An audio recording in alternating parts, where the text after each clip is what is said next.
Terima kasih untuk Bapak Ibu yang sudah hadir. Sebelum kita mulai, kita akan buka dalam doa supaya acara kita semua bisa berlangsung dengan lancar, dengan sukses, peserta juga sehat, pembicara semangat, dan kita dapat manfaat. Ya, yuk mari kita berdoa. Tuhan Yesus, terima kasih untuk pagi ini kami boleh berkumpul dalam acara seminar CMC Marketplace. Kami serahkan acara ini dari awal hingga akhirnya. Tuhan yang memimpin sehingga acara bisa berlangsung dengan lancar, dengan sukses. Nama Tuhan Yesus dipermuliakan. Dalam nama Tuhan Yesus kami berdoa. Amin.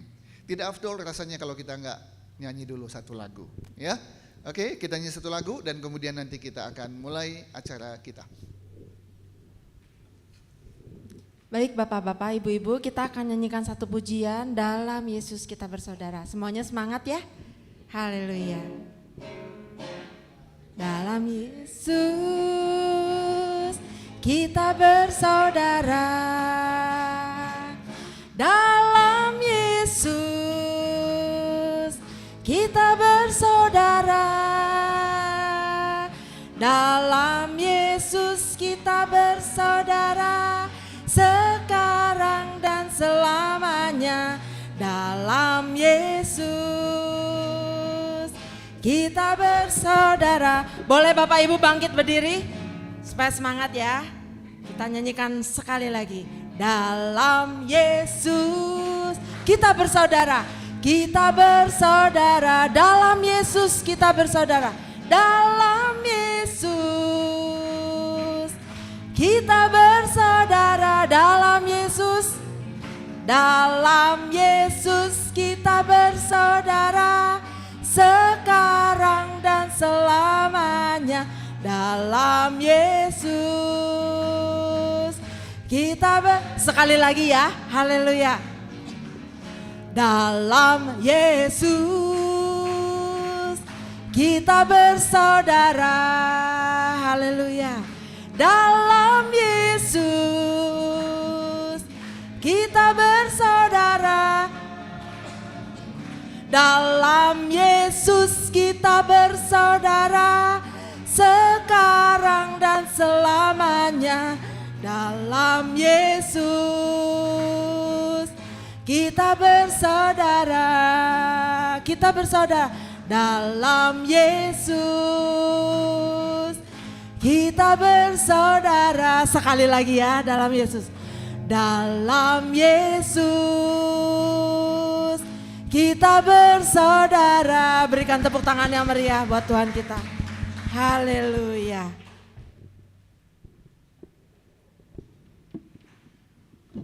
Terima kasih Ibu Vivi.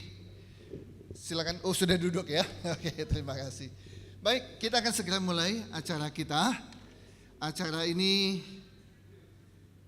semoga bermanfaat buat kita. Kita undang bersama dengan segala hormat Bapak Reverend Dr. Gunadi Gunawan untuk tampil ke depan. Beliau adalah Ketua Umum Sinode CMC, Christian Ministry Church atau Gereja Pelayanan Kristen.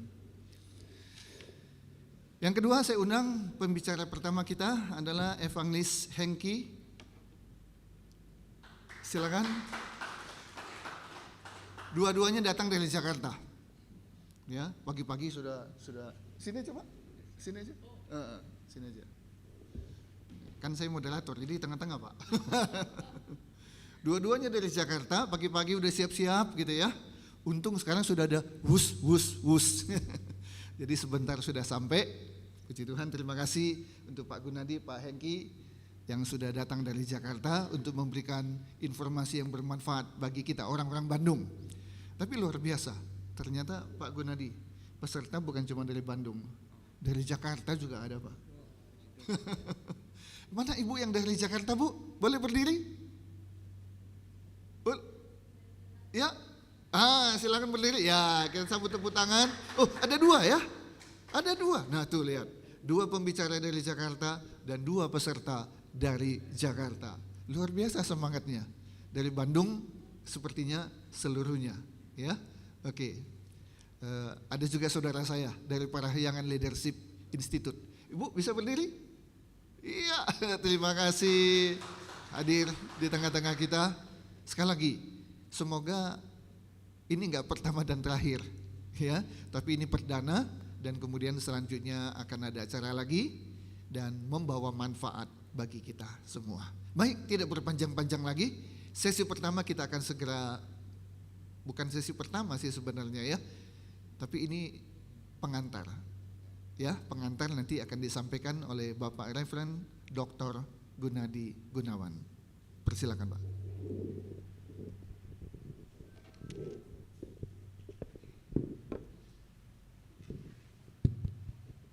Shalom, Bapak Ibu Saudara yang kasih dalam Kristus, CMC Marketplace ini didirikan untuk menjangkau para usahawan, ya, kan profesional, orang-orang yang bermata pencarian tetap dalam dunia bisnis. Saudara. Tujuannya apa? Kita adalah bersifat interdenominasi, ya, dari latar belakang gereja siapa saja bisa hadir menjadi anggota untuk sharing, berbagi kesaksian dan memberikan satu solusi, ya, bagi para pelaku bisnis supaya menghadapi dalam dunia bisnis itu terutama dalam hal kebenaran, ya, dengan standar firman Tuhan yang akan memberikan satu solusi sehingga para pebisnis itu mengalami satu perubahan, ya, baik dari mindset dan karakternya serupa seperti Kristus sehingga kita bisa eksis, ya, bisa berani maju ke depan sepanjang masa. Baik, saya akan perkenalkan dan visi misinya, ya, saya akan bacakan. Next. Sekali aja Pak, sekali aja. Kelihatannya nggak bisa.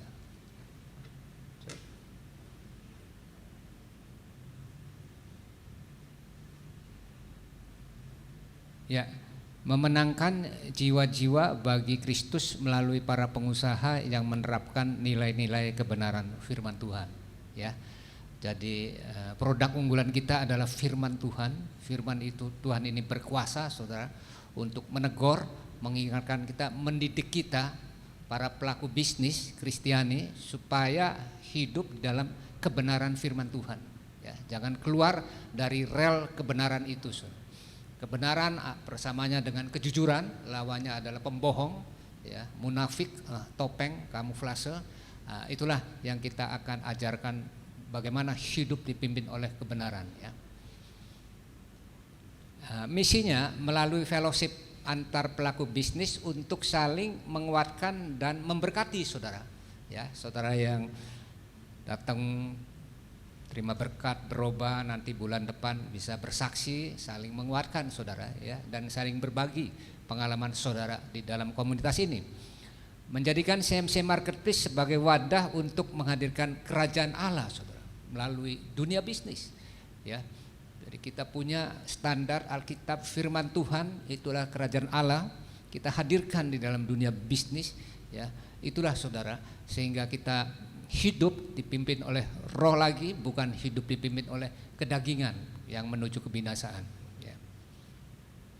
Tujuannya apa, Saudara? Menghadirkan kerajaan Allah di bumi, Saudara, ya. Matius 6 ayat 10, datanglah kerajaanmu, kerajaan sorga, jadilah kehendakmu, kehendak Bapa di sorga, di bumi, Saudara, seperti di sorga. Jadi kita baik memberitakan keselamatan, mati, masuk surga, puji Tuhan. Tapi kita juga harus menghadirkan, Saudara, pola sistem kerajaan surga di bumi selama masih kita hidup, Saudara. Jangan sia-siakan gitu sistemnya, ya. Kita tiru standar pola kerajaan surga di bumi, Saudara, ya.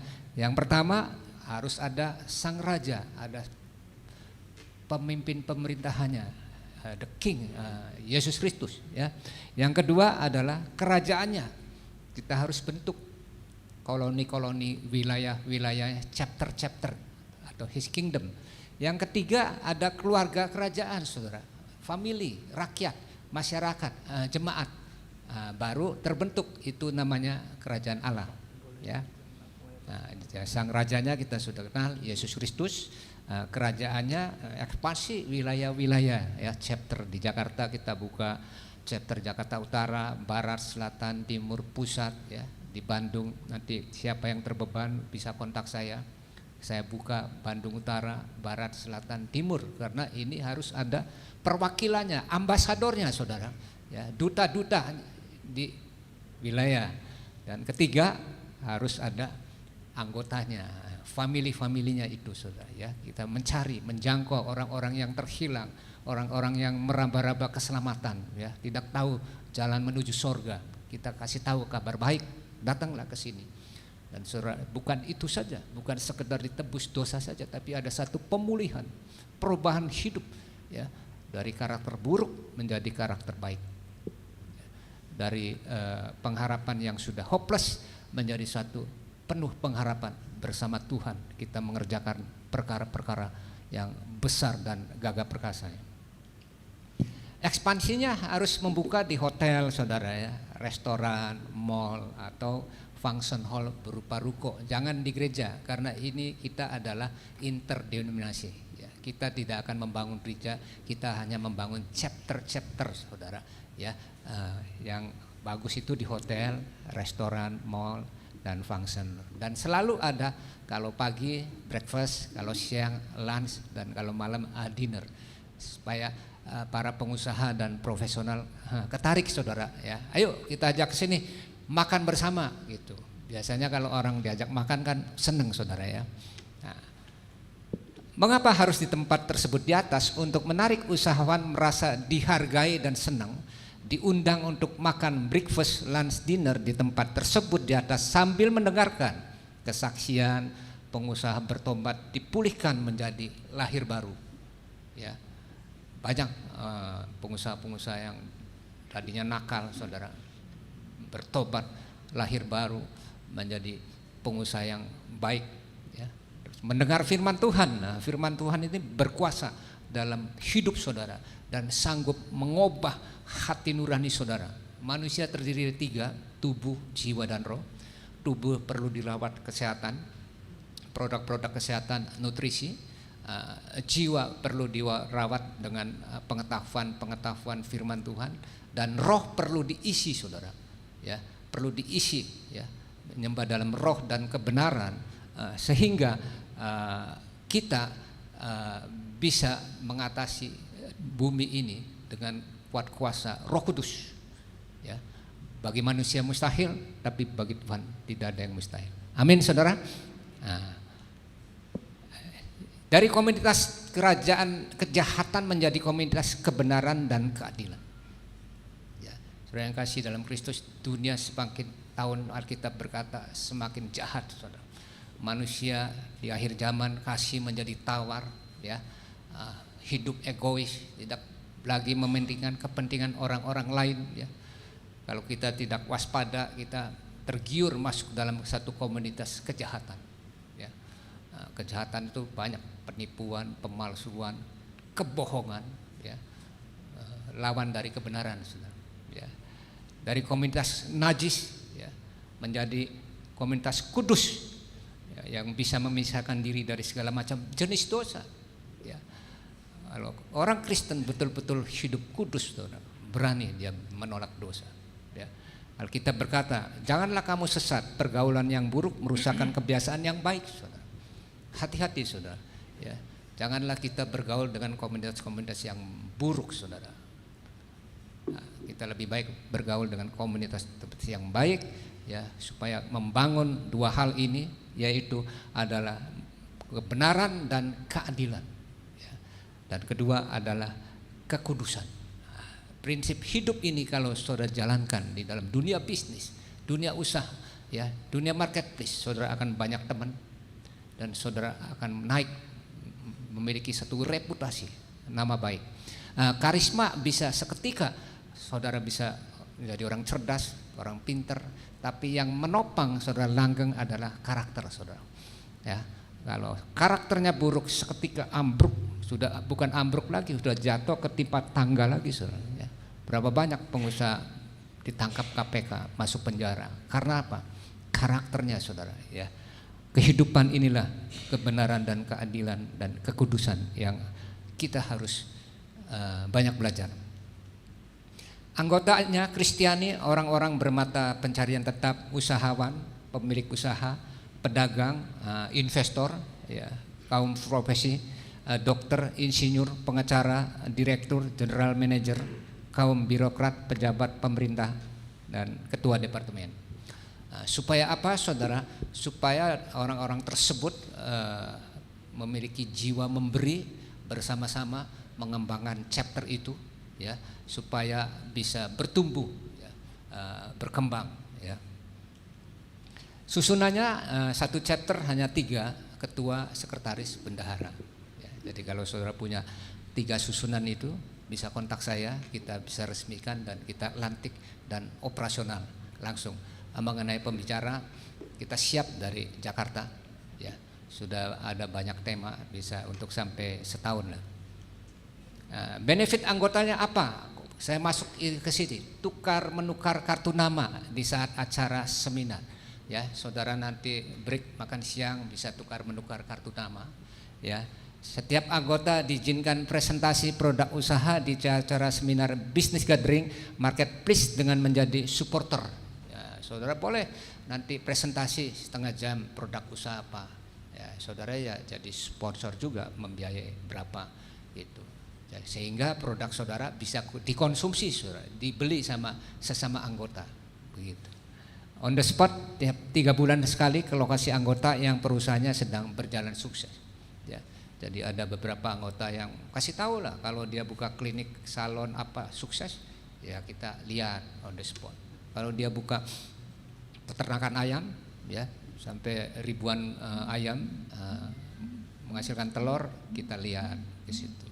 Jadi supaya ada satu gairah bahwa oh kehidupan bisnis ini begini yang sukses. Ya, kita bisa melihat bahwa bisa dalam dunia bisnis bisa sukses. Jadi itulah rangkuman visi dan misi, dan ini kita bagikan kepada setiap para ketua presiden chapter yang ingin membuka chapter. Saya bagikan ini poin-poin ini untuk membagikan, men-share kepada anggotanya. Ya. Akhir kata kami atas nama Ketua Umum CMC Marketplace mengucapkan berseminar terima kasih, Tuhan memberkati. Haleluya. Ya, terima kasih Pak Gunadi. Bapak Ibu punya kartu kredit? Jangan malu-malu. Kalau nggak punya malah malu gitu ya. Kartu kreditnya pesan saya jangan dibagi-bagikan ya. Tapi kalau kartu nama wajib nanti ya, jangan sekarang. Nanti waktu makan siang bagi-bagi kartu nama karena itu adalah cuan ya. Baik, kita akan segera mulai. Tetapi sebelumnya pembicara kedua kita sudah hadir rupanya di ruangan kita. Mohon maaf, ini wajah yang terkenal kok saya malah tadi nggak ini ya nggak teliti nggak masih ya. Kita undang Bapak Freddy Kosasi, silakan Pak. Ini aroma terong goreng, ayam goreng, udah kerasa, udah kerasa. Yuk, selamat siang Pak. Iya, silakan. Ya, jadi sudah lengkap. Ada 4 foto yang ada di flyer, 4-nya sudah ada. Nah sekarang yang pertama kita akan dengarkan presentasi dari Bapak Hengki Susanto, membawakan materi dengan judul Excellent Servant. Apa itu? Mari kita simak bersama-sama. Bapak bisa pakai wireless. Ya, selamat pagi Bapak Ibu semuanya. Selamat pagi. Waduh, kalau masuk kota Bandung, saya tuh seneng selalu itu. Jadi nama saya Hengki Susanto. Sebenarnya saya lahir dan besar di Jakarta. Saya bekerja di Jakarta, jadi konsultan HR di Jakarta. Tapi sebenarnya saya orang Bandung juga nih. Saya darah-darah Bandung. Nenek saya orang Jalan Sudirman, kakek saya orang Lembang. Begitu. Jadi kalau nanti Bandung mau menaturalisasi saya jangan malu-malu ya. Jadi sebenarnya saya masih ada darah-darah Bandung, masih ada darah-darah Sunda. Papa saya sebenarnya orang Cina Jawa, mama saya orang Tiongkok. Ya jadinya gini nih, dicampur-campur antara Sunda Jawa dan Cina. Jadi kayak begini. Oh, sudah bisa. Oh, gimana maksudnya, Pak? Di depan masih ada tempat kosong. Oh, oke. Kalau mic-nya sudah bisa, saya pakai mic wireless ya, Pak ya. Oke. Flip chart-nya boleh tolong diambilkan? Iya, Bapak Ibu, saya itu mungkin sudah berapa tahun ya kita nggak ke Bandung ya. Pengen jalan-jalan ke Bandung, mungkin 2 tahun kita nggak ke Bandung ya. Adalah 2 tahun nggak ke Bandung. Saya rasa waktu itu berkali-kali sama istri, mau pergi nggak jadi, mau pergi nggak jadi. Tapi minggu ini, dalam 1 minggu ke depan saya bisa 2 kali ke sini. Karena minggu depan saya juga ada acara di Lembang, agak majuan kali biar kelihatan ya. Terima kasih Pak Perwira. Beliau adalah perwira tetapi ahli obat-obatan. Jadi bagaimana ceritanya bisa seorang perwira ahli obat-obatan, saya juga nggak tahu bagaimana ceritanya itu. Bapak Ibu segini, saya ceritanya mau buka 1 restoran. Ya, saya ceritanya mau buka restoran yang besar di Bandung.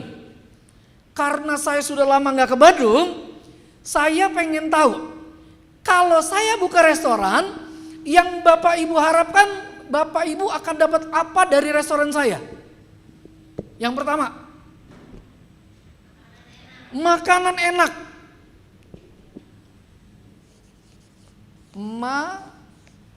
Makanan apa lagi? Enak, murah. Murah. Apa? Promo, sudah murah, diskon, enak lagi gitu ya. Diskon. Promo. Tempat nyaman. Terus apa lagi? Pelayanan kenapa? Pelayanan bagus. Terus? Pulangnya dikasih gift. Pulangnya dikasih gift, bagus. Belum ada ya? Parkirannya Gratis. parkir gratis, dapat voucher pula gitu ya. Apalagi? Suasana. Apalagi? Udah ya? Udah ya? Nanti kita akan dengar dari Pak Freddy, kalau restorannya kayak gini, sudah murah, diskon, dapat gift, parkiran bagus, suasana enak. Kira-kira masih ada untung gak nih Pak Freddy ya? 6 bulan tutup Pak ya? Pak Freddy bilang suruh Pak Yunus aja yang buka restoran kalau kayak gitu. Bapak Ibu, ini kita harapkan kan ya? Betul ya? Restorannya enak. Tapi yang datang begini, begitu Bapak Ibu datang, permisi mau parkir di mana ya? Sana nah. Pengen datang gak rasanya? Bapak Ibu lebih ngarepin makanan enak atau makanan biasa aja tapi pelayanannya bagus? Lebih pilih mana? Semuanya. Iya ya.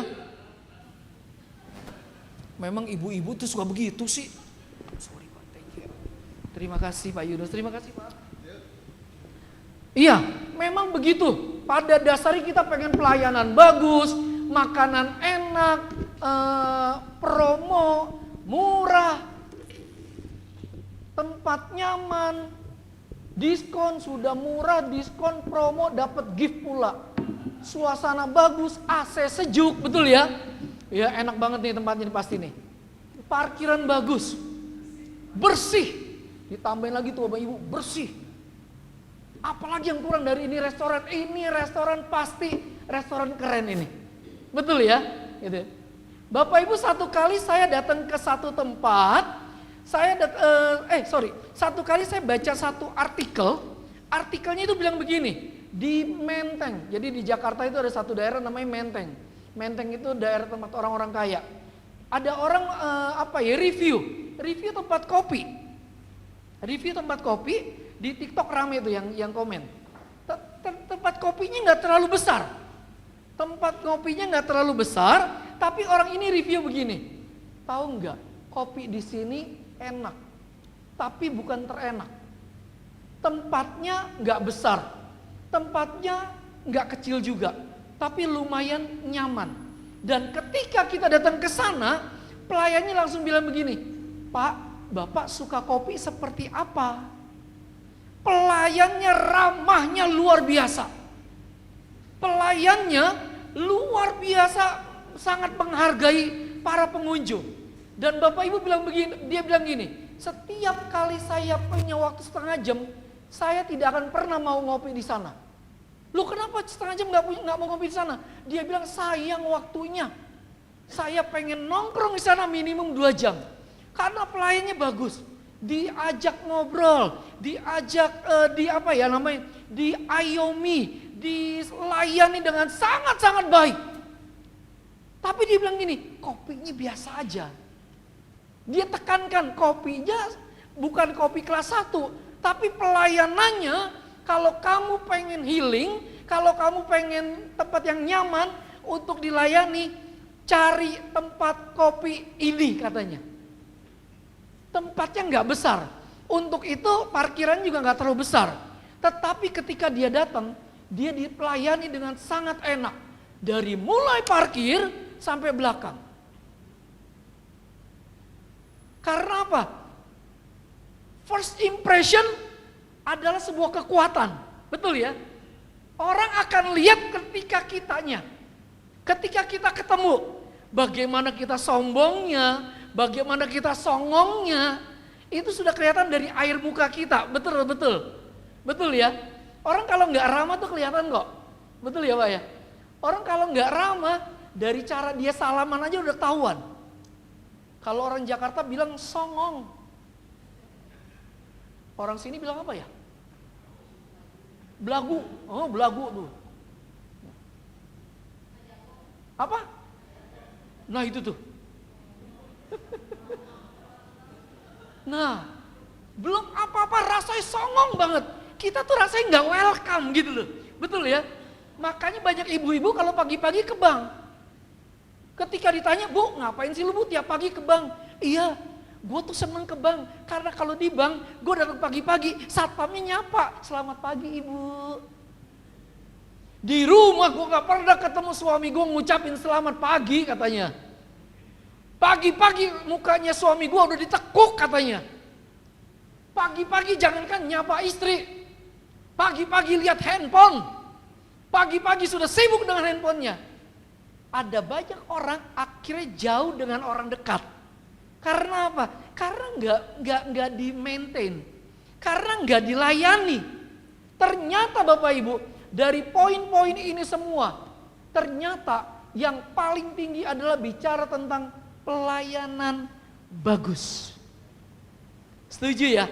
Ini ada survei. Nah, surveinya mana ya? Bisa tolong diklik aja deh, sekali aja. Nah ini dia, ada satu survei, dia bilang gini, kenapa sih orang bisa kehilangan pelanggan?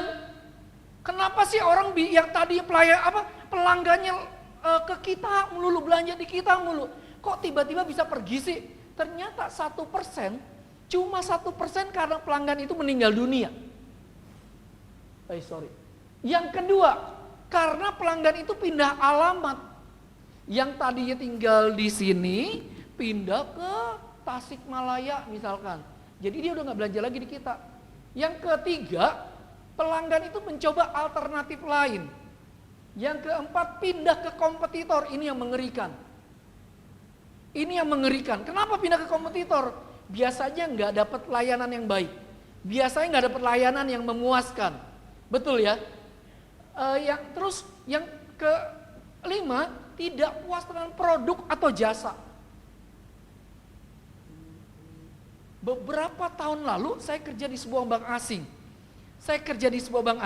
Saya ketemu satu customernya bilang begini, Hengki, saya masuk ke kamu 100 juta ya. Oh iya sudah Pak, gak apa-apa Pak, masuk. Dia nabung di tempat saya 100 juta rupiah. Dan saya layani dia. Saya datang tepat waktu. Saya layani dia, minta ini, minta itu, saya layani terus dengan baik. Dan terakhir dia bilang apa?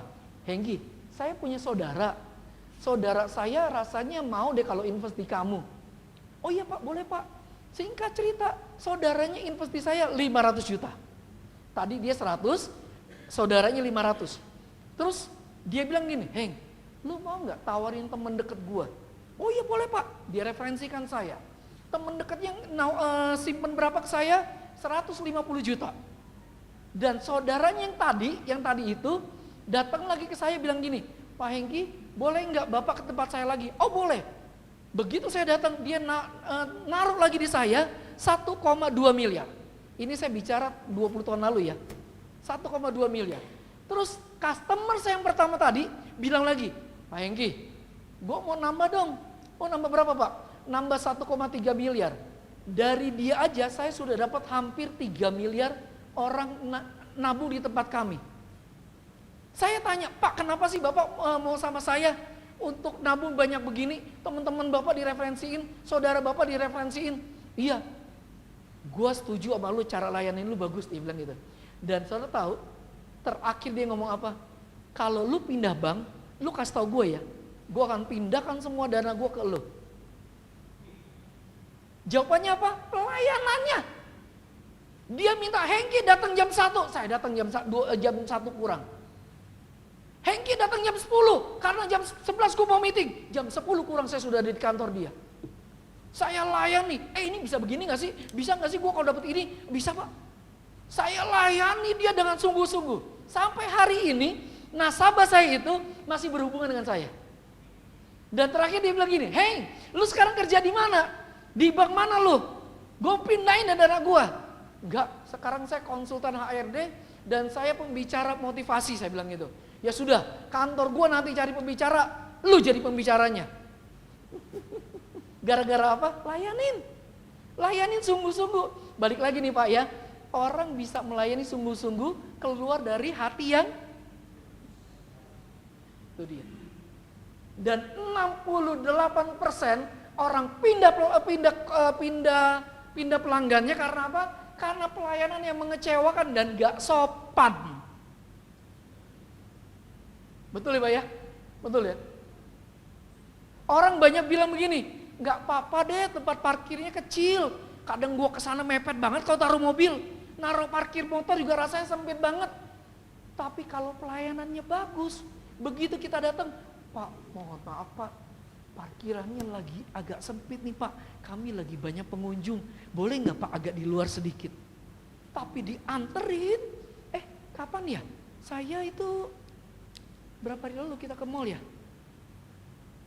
2 hari lalu, 3 hari lalu ya? Ini hari Sabtu, 2-3 hari lalu saya ke mall di Jakarta, ada namanya Mall Kelapa Gading. Mall Kelapa Gading kan besar, betul, bukan ya? Mall apa kita ya? Mall Arta, Central Park, iya betul. Ke Central Park itu kan besar sekali. Iya kan? Ternyata waktu saya datang, saya diarahkan parkir ke hotel. Di situ kan ada hotel Pullman. Saya parkir di hotel Pullman, pas pulangnya saya tanya, karena kami lihat di lift, kok nggak ada lantai 5? Kok lantai 7 dan 3? Loh, saya terus bingung, kemana saya ya? Saya tanya satpam. Satpam bilang gini, Bapak tadi parkir di mana? Saya parkir di P5. Kalau P5 kan biasa lantai 5 ya? Betul ya? Dia bilang gini, Pak kalau P5 tuh sana Pak, Bapak jauh sekali dari sini. Oh saya mesti kemana Pak? Bapak dari sini ke sini, ke sini, ke sini. Dia lihat saya bingung, apa yang dilakuin?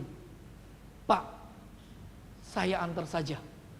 Bapak Ibu tahu, waktu saya diantar dia, saya jalan lebih dari 10 menit.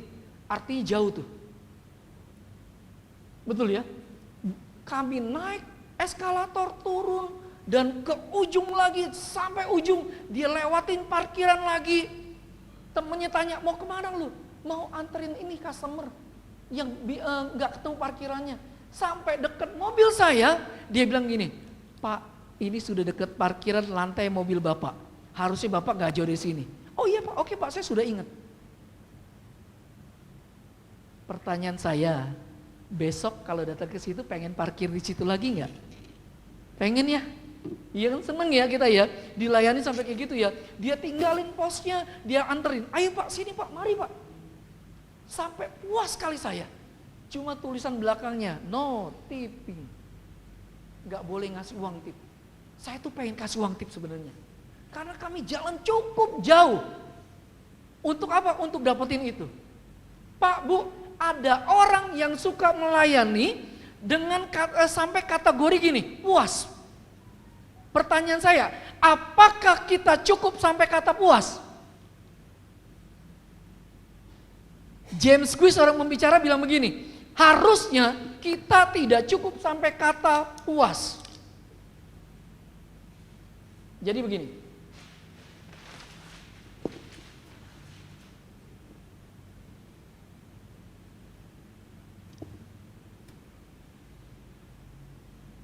Bapak Ibu, saya tolong diingetin jamnya ya, saya hanya 1 jam. Bapak Ibu, kalau sini kata puas, Bapak Ibu misalkan servis sama saya, servis handphone, dan saya bilang begini, Pak, Bu, handphone Bapak akan saya selesaikan dalam waktu 3 hari. Hari ketiga, Bapak Ibu handphonenya selesai, dan saya kembalikan. Bapak Ibu puas gak? Puas gak? Puas ya? Kalau saya kasih 1 hari, sudah selesai? Lebih puas ya? Pak, Bu, tahu nggak Pak? Saya itu pernah servis sebuah handphone saya, sebuah merek terkenal lah ya. Saya memang salah. Handphone tab, saya punya tab itu jatuh dari tangan saya. Retak ujungnya sampai ke tengah. Tapi saya pikir gini, sudahlah nanti aja lah perbaikinya, masih bisa pakai, udah saya pakai dulu. Beberapa waktu kemudian saya bawa ke tukang servis, ke service center handphone tersebut. Ketika saya ke service center, saya dilayani dan dia bilang gini, Pak, Bapak harus ganti 1,5 juta. Untuk ganti ini itu 1,5 juta. Oh iya, oke, saya ganti, saya bilang gitu. Saya ganti 1,5 juta dan sampai dikasih ke saya lagi telepon pakai handphone itu, teleponnya mati. Loh, kok mati? Saya telepon mereka, dia bilang gini, Pak, kalau gitu saya jemput saja Pak. Ingat ya, yang pertama saya datang, yang kedua dia jemput. Pak, saya jemput Pak. Dia ambil tab saya, dia perbaiki. Ketika balik ke saya, tab itu nggak bisa dimasukin slot cardnya, tahu ya? Untuk masukin kartu nggak bisa. Loh, saya pikir gini, kan tadi layarnya yang retak, kok sekarang jadi slot cardnya, kok nggak nyambung ini rusaknya? Saya komplain, Pak, tapi saya baik-baik aja. Pak, Bu, ini gimana ya? Oh iya, mohon maaf Pak, kalau gitu saya jemput, tapi hari ini saya mau ke kantor. Kalau gitu saya ke kantor Bapak, saya ambil tab Bapak, saya bawa ke kantor, kami servis. Dia ambil ke kantor saya, 1 jam kemudian dia telepon saya, Pak, handphone Bapak tidak bisa diperbaiki.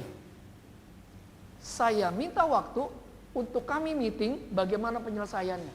Bapak minta waktu berapa jam? Sampai jam 4 sore, ini jam 10 pagi. Dia minta waktu sampai jam 4 sore. Bapak Ibu tahu, jam 11 pagi, artinya 1 jam setelah saya kasih dia kontak saya, 1 jam setelah kontak saya, dia bilang begini, Pak Hengki, handphonenya tidak ada lagi. Saya tidak bisa ganti handphone Bapak rusak total. Terus gimana saya bilang? Dia bilang gini, iya Pak, kami akan ganti unit itu. Tapi saya sudah cek, unitnya tidak ada. Handphone Bapak sudah 8 bulan lalu Bapak beli. Bapak beli dengan harga sekian. Ya terus gimana Pak? Uang Bapak beli, saya ganti full. Oh, oke. Saya terus ingat, servis saya kan tadi 1,5 juta. Saya bilang, Pak, servis saya gimana? Biaya servis Bapak, kami balikan 1,5 juta. Jadi handphone saya yang pecah itu kacanya, karena kesalahan saya, akhirnya diganti full, dan uang servis dikasih buat saya. Tahu Bapak Ibu? Saya ganti saat itu tab saya, bukan lagi pakai merek yang tadi itu, tapi pakai merek yang terbaik, yang ada gambar buah di depannya. Saya cuma nambah 1 juta. saya dapat handphone baru dengan kualitas terbaik. Tapi sampai hari ini, setiap kali saya bicara tentang service excellent, saya selalu cerita tentang ini. Karena apa? Saya tidak ada di titik puas dari perusahaan itu. Tapi saya ada di titik yang namanya, wow. Saya sangat bangga dengan pelayanan mereka. Saya ngerasa gini, gila, keren banget ini pelayanan mereka. Setiap kali teman-teman bilang ini, handphone gue rusak, saya bilang begini, bawa ke sana di. Ke sana pelayanannya keren. Kata siapa? Gue udah ngalamin. Saya sudah ngalamin. Kalau Bapak Ibu di Jakarta dan handphonenya rusak, saya akan kasih tahu tempat service center terbaik. Di mana? Di situ. Sampai tingkat di mana? Puas? Enggak. Harusnya kita enggak puas sampai tingkat puas. Harusnya kita mencapai tingkat wow, tingkat excellent, tingkat yang sangat memuaskan. Dia minta waktu sampai jam 4, jam 11, jam 12, semuanya sudah selesai. Dan dia sudah transfer ke saya jam 1 siang. Cepat sekali, selesai. Pertanyaannya, sudahkah kita seperti itu ketika melayani customer? Belum. Ya makanya jangan lupa, jangan bingung ketika orang lari. Dimulai dari mana? Bicara tentang excellent servant itu bukan bicara tentang pelayanannya saja, tetapi orang bisa melayani dengan baik karena keluar dari hati yang baik. Betul ya? Enggak ada pelayan yang baik tanpa hati yang baik. Karena gini, apa yang keluar dari mulut itu pasti meluap dari hati. Setiap tingkah laku kita, setiap senyum kita, setiap mata kita, setiap hidung kita. Soalnya kalau bicara dengan HRD, itu ada mata, ada hidung, ada telinga, ada bibir, ada telinga. Ketika Bapak Ibu sedang berbohong, biasa hidung lebih gede. Betul gak? Bapak Ibu merasa cantik atau ganteng gak? Tuh kan hidungnya mulai gede kan? Setiap kali kita berbohong, hidung pasti gede. Salah satunya itu. Setiap kali kita sedang menceritakan hal-hal yang sebenarnya nggak ada, mata kita pasti berbeda. Makanya ini semua keluar dari apa? Dari hati. Pelayan, nah ini saya akan klik, sudah beberapa menit kali ya jadi hilang, nge-freeze. Ini dia, pelayanan terbaik, lahir dari hati yang terbaik. Baca sama-sama yuk, sampai di kuning aja. 1, 2, 3. Terus lanjut.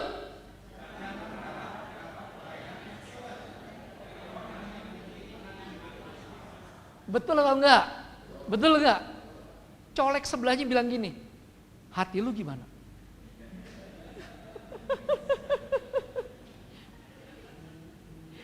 Hari ini saya mau mengingatkan, Pak Freddy gak boleh tempatin customer service yang hatinya suka ceritain orang. Karena ketika kasir yang suka nyeritain orang, yang suka jelek-jelekin orang, pasti gak bisa melayani dengan baik. Betul apa enggak? Betul. Dan ada orang yang mudi. Ketika lihat orang pakaiannya rapi, ketika lihat orangnya kayaknya keren, dilayani dengan excellent. Tapi kalau orang biasa-biasa aja, pakai celana pendek, biasanya biasa aja dilayaninya. Tapi Bapak Ibu tahu nggak sebenarnya, kalau ada orang pakai kemeja, pakaiannya rapi, dan ada orang pakai kaos, cuma celana pendek, percaya sama saya, yang bos tuh yang celana pendek.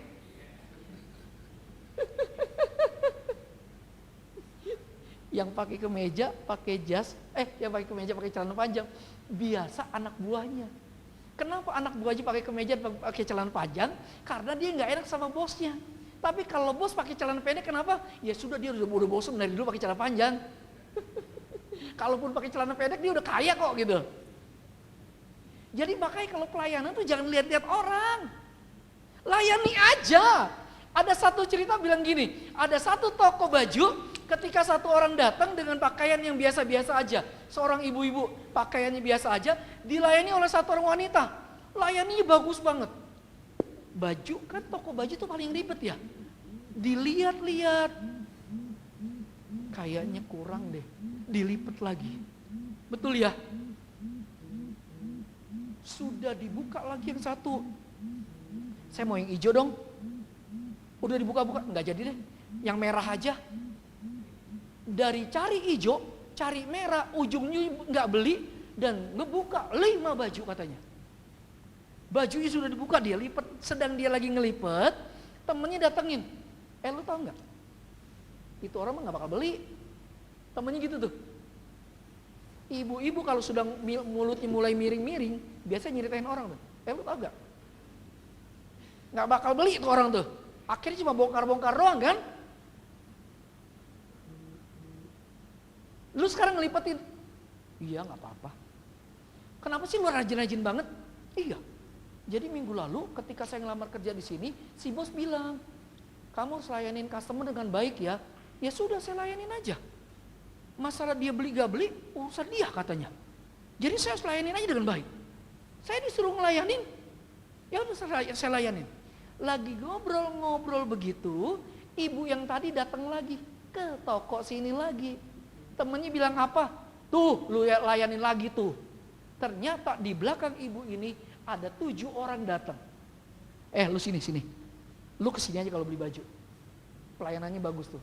Dan saudara tahu, bapak ibu tahu, begitu banyak 7 orang ini ngeborong baju. Kenapa? Pelayanannya keren. Betul nggak? Orang yang pelayanannya keren, tadinya mau beli aduh gue lapar nih, hari ini rasanya pengen makan capcay deh. Sudah ke Pandanwangi aja dah. Pandanwangi tuh terkenal tuh. Beli ke Pandanwangi, tadinya pengen beli capcay doang. Tapi kalau dilayaninya bagus, nambah kan? Jadi beli apa? Puyonghai. Kenapa sih kalau ada capcay ada puyonghai, Bu? Nggak tahu deh, dari dulu memang gitu ya. Ujung-ujungnya apa? Beli lagi. Orang kalau nanya, nanti suaminya nanya, malu nggak salah mah beli sampai 5 porsi gini, yang ngabisin nanti di rumah siapa? Istri cuma bilang gini, nggak tahu dah, yang ngabisin mah masalah gampang, lu kasih satpam komplek juga nggak apa-apa, tapi gue demen banget sama pelayanan dia tuh, cara layanannya enak banget tuh, hati gue nyes banget rasanya, hati gue rasanya tenang waktu dia layanin, enak banget.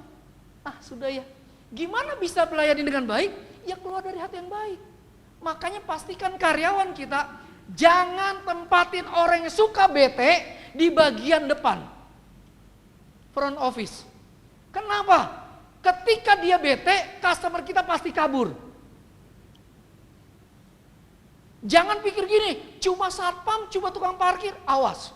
Tukang parkir dan satpam adalah orang pertama yang ditemui oleh pelanggan. Itu adalah poin paling penting. Office boy gimana office boy? Office boy bagian yang terpenting dari sebuah tim. Karena apa? Orang kalau lihat gini, begitu masuk, aduh kotor, enggak. Tadi saya mau parkir, kan saya bawa mobil sampai di terminal Wus Jakarta. Begitu saya mau parkir, istri saya bilang parkir situ aja tuh. Oh iya, saya lihat. Saya nggak jadi. Tadi saya suruh masukin pantat mobil, saya nggak jadi, saya pindah ke situ. Yang istri saya tunjuk. Kenapa? Di tempat parkir sini ternyata banyak orang bungkusan nasi ditaruh di situ aja. Loh, tapi kan nanti ada di bawah mobil. Males ya kita kalau lihat kotor-kotor ya. Betul nggak sih? Betul nggak sih? Artinya apa? Office boy. Artinya apa? Satpam. Artinya apa? Tukang parkir. Sebenarnya mereka adalah prajurit utama dari suksesnya perusahaan kita. Mau restoran, mau apa? Berapa? 10 menit, jangan begitu dong. Oke, tolong quick.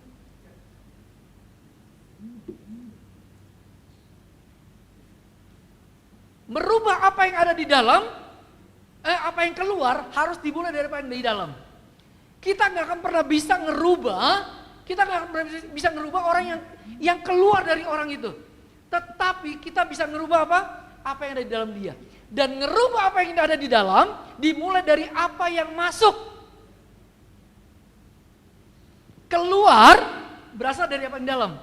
Tapi apa yang di dalam tergantung daripada apa yang masuk. Kalau perusahaannya tiap hari kasih motivasi, kalau perusahaannya tiap hari kasih kiat-kiat sukses, kalau perusahaannya tiap hari kasih kiat-kiat melayani dengan baik, saya percaya itu jadi sebuah budaya. Dan ketika jadi sebuah budaya, orang akan pikir gini, saya harus lakukan yang baik. Karena apa? Sudah masuk yang baik. Kita nggak akan mungkin mengeluarkan apa yang kita nggak makan. Betul ya? Kita nggak akan pernah mengeluarkan apa yang kita tidak punya. Jadi gimana? Merubah apa yang keluar dimulai dari dalam. Tapi merubah apa yang di dalam dimulai dari apa yang masuk. Pastikan yang masuk sehat, yang masuk benar, yang masuk kudus, yang masuk berkenan, itu yang akan merubah apa yang akan kita tampilkan. Klik ya. Ada beberapa yang harus kita lakukan dan nggak boleh lakukan. Saya agak cepat di sini supaya masuk semuanya. Ada satu pepatah bilang gini, jangan pernah kasih kunci mobil ke orang yang tidak bisa mengendarai mobil. Setuju nggak? Emang kenapa sih nggak dikasih? Nabrak. Pak, Bu tahu nggak? Kalau karyawan belum dibekali sesuatu yang baik, yang indah, yang jadi budaya perusahaan kita, jangan pernah tempatkan dia ada di depan. Karena customer nggak akan pernah lihat lu orang baru atau lu orang lama. Tapi ketika dia ada di situ, customer akan bilang gini, kamu representasi dari perusahaan ini. Setuju ya? Artinya apa? Ketika saya datang, saya harus tahu, saya harus dapat apa yang saya mau. Nanti Mas Perwira bilang gini, saya cuma tamu Pak. Loh, ngapain kamu duduk di resepsionis kalau gitu? Saya nggak peduli dia siapa. Ketika dia ada di resepsionis, saya harus dapatkan apa yang ada dari perusahaan itu. Ngerti maksudnya ya? Dan Bapak Ibu tahu, akibat dari sebuah mis-selling lebih bahaya daripada akibat kecelakaan. Ketika customer kabur itu lebih bahaya. Kecelakaan mobil, perbaiki sudah. Paling gini, lalu lagian ngasih pinjam mobil ke orang gak bisa naik mobil. Paling begitu ya. Klik ya. Ada gambar kapak. Kapak ini bicara apa? Ada dua orang yang kerja disuruh nebang pohon. Yang penebang pertama dia langsung kerjakan. Duk. Dari pagi dia kerjakan itu kayu, dia potong itu kayu. Penebang pertama. Penebang kedua, dia ambil kapaknya, dia asah itu kapak. 2 jam pertama, dia habiskan waktu untuk mengasah kapak. Yang terjadi apa? Yang paling banyak ketika sore hari, penebang kedua dengan hasil tebangan yang terbanyak. Kenapa bisa gitu? Karena dia asah dulu. Dia nggak langsung kerja, rajin boleh, tapi pengetahuan penting. Betul ya? Bukan cuma, ada kerjaan, ayo gua hajar aja semua. Bak. Asah dulu, sabar dulu, diasah dulu, di-training dulu, diajarin dulu. Sampai ngerti baru. Dan ternyata orang yang sudah ngerti, orang yang sudah diasah lebih produktif hasilnya daripada orang yang cuma modal semangat. Berikutnya, jangan pernah tempatin orang, ada nih karyawan yang kayak gini nih, yang susunya sudah penuh. Ada orang ya, mentang-mentang pengalamannya sudah banyak, kalau diajarin gini, oh iya sudah, gue udah tahu tuh. Oh iya gue udah tahu, jadi nanti kalau kamu melayani, kan kamu baru ya di sini ya, nanti kamu melayani begini-gini. Oh iya udah saya sudah tahu.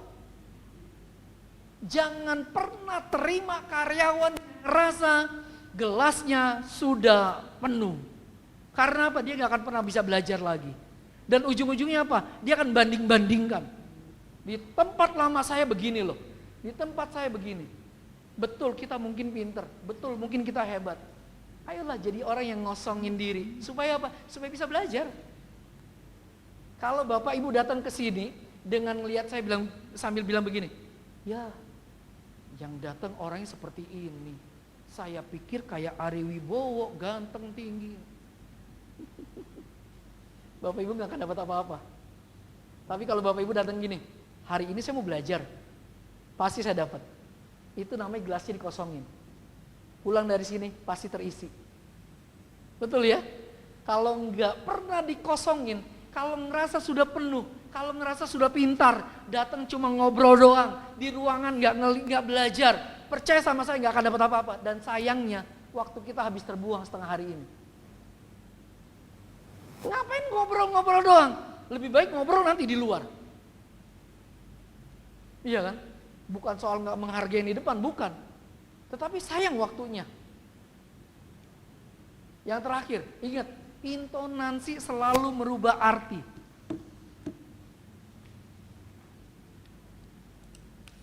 Mas Perwira coba berdiri dan tanya ke saya parkir di mana?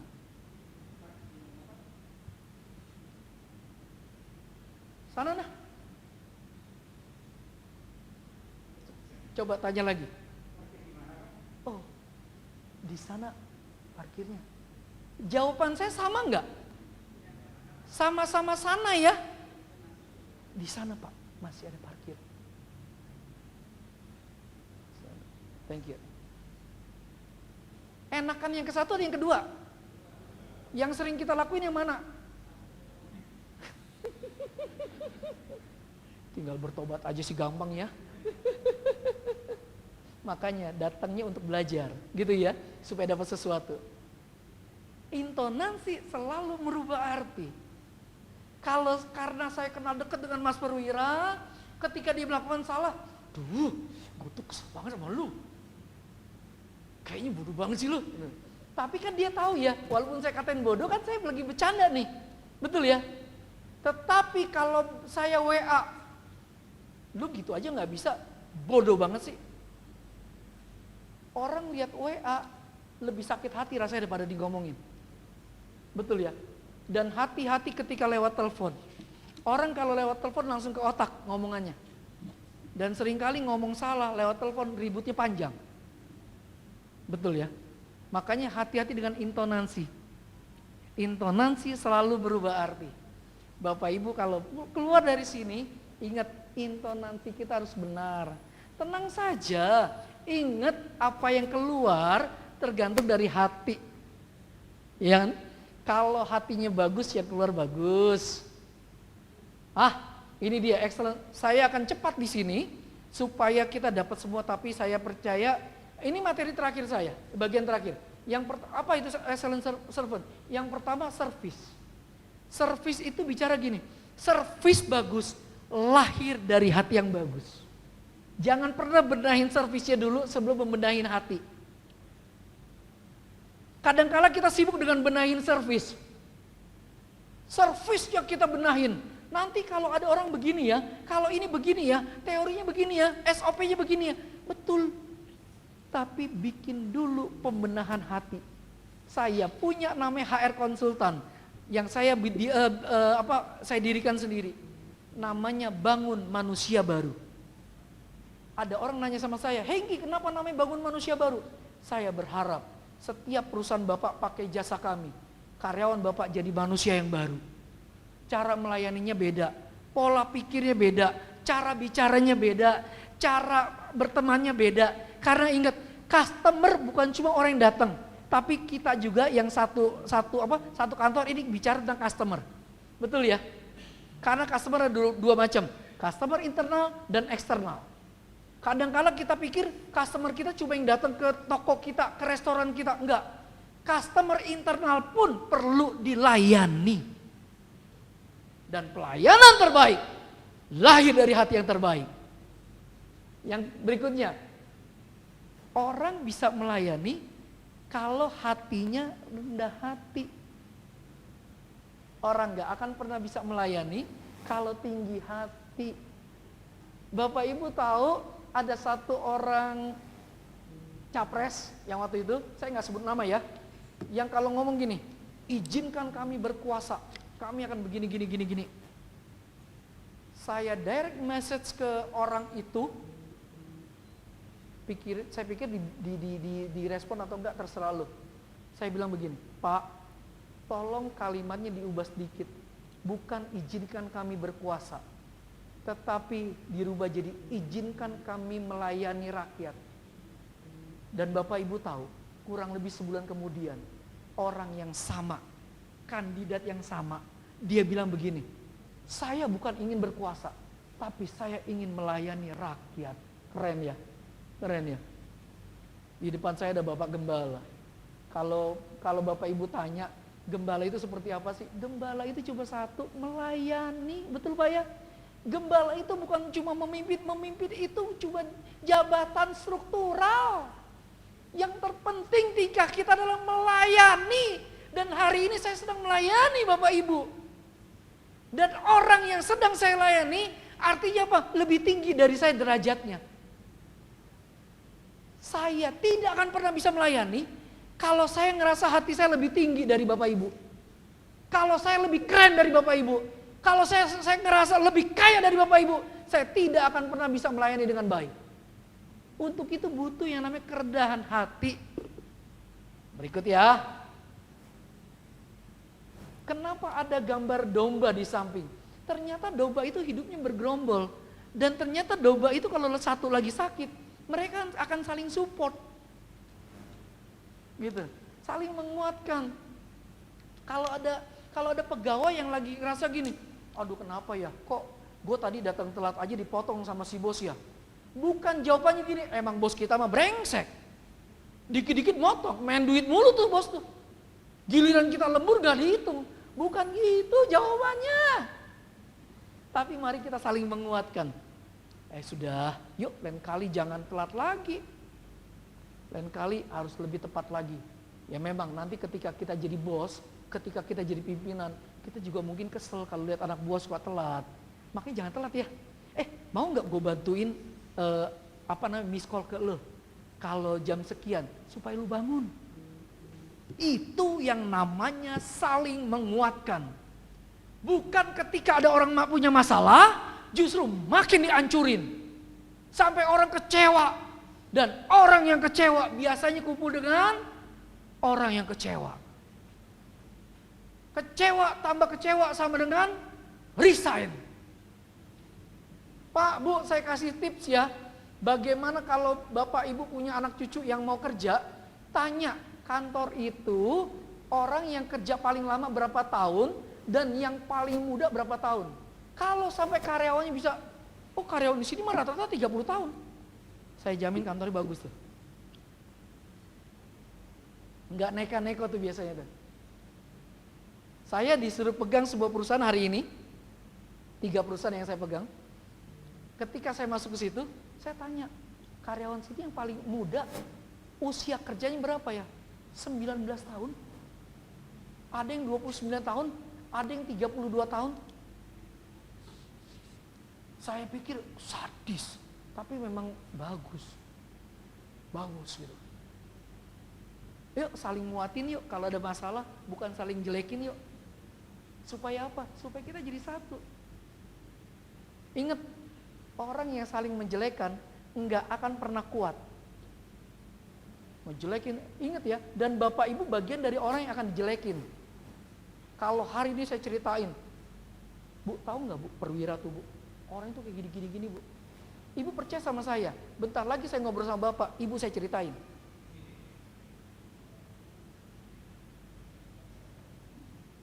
Pak Bu, ada tips bagaimana cara menutup mulut orang yang suka ngejelekin orang lain. Saya tuh suka begini, kalau misalnya Mas Perwira ngomongin orang, jelek-jelekin orang ke saya, anggaplah dia ceritain Pak Gun lah misalkan begitu. Bukan yang saya kenal Pak Gun. Dia ceritain jelekin, tahu nggak lu Pak Gun begini-gini. Tahu nggak Bapak Ibu jawaban saya apa? Oh gitu ya, ntar gue sampein ya, kebetulan gue deket banget Pak Gun, udah kayak saudara. Percaya sama saya, detik itu juga dia akan bilang gini, oh salah ngomong gua.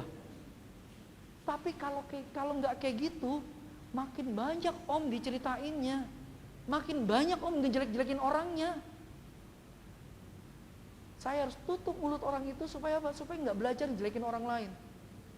Orang yang suka jelekin orang lain itu adalah orang jelek paling kuadrat. Yang berikutnya, tolong di enter. Kayaknya menitnya nih. Katanya 5. Nah, antusias. Salah satu unsur service excellent server adalah antusias. Pernah dengar gini nggak? Little to me, little to me. Salary not up katanya. Dikit-dikit gua yang disuruh, dikit-dikit gua yang disuruh. Gaji nggak naik-naik. Pernah dengar kayak gitu? Pernah ya? Iya kan? Kenapa sih kita disuruh terus? Karena kita dianggap bisa. Saya itu orang yang gregetan, tau nggak? Saya itu orang yang kadang nggak sabaran dalam hal kerja. Karena kalau saya bilang bisa cepet, ya udah cepet aja kerjainnya. Kalau saya bilang gini, bisa bikin PowerPoint nggak? Bisa. Ternyata nggak bisa. Udah sini gue yang kerjain. Saya tuh sampai disuruh bikin PowerPoint sama dosen saya. Ini siapa yang bikin PowerPoint? Hengki bu katanya. Hengki besok bikin PowerPoint, saya mau presentasi. Oke siap. Bapak Ibu tahu, saya itu orang yang paling sering download buku di kampus. Sampai kalau dosen lupa buku, dia akan bilang begini, Hengki, ya bu, buku ini buku apa ya judulnya ya? Sebentar bu, ini bu judulnya. Setiap kali dia nanya judul buku, saya udah punya buku itu. Saya tuh memang gini loh, dosen saya pernah bilang gini, anak-anak semuanya tolong ringkas satu buku. Ringkas buku ini 3 bulan harus selesai. Kumpulkan ke saya, yang lebih cepat lebih baik. Nggak sampai 1 bulan, 3 minggu kemudian dosen yang sama bilang begini, yang sudah ngeringkas buku, sudah selesai hari ini, kumpulin hari ini, saya tidak nilai Anda masih mau kuliah apa enggak, tapi hari ini juga saya kasih nilai A. Saya langsung bilang gini, Pak, saya mau ngomong Pak. Kenapa Pak Hengki? Dosennya nanya, Pak, tadi Bapak bilang kalau kumpulin sekarang dapat nilai A. Iya, tunggu 5 menit Pak ya, saya email ke Bapak sekarang juga. Lu udah selesai? Udah. Kapan selesai ya? Minggu lalu. Saya tuh kalau dikasih tugas kuliah, saya semangat banget Bapak Ibu. Saya suka banget dengan yang namanya belajar. Gitu. Saya suka banget. Saya kerjakan dengan cepat. Kemarin Pak Gun minta bantuan bikin apa? Cuma dalam 1,5 jam selesai.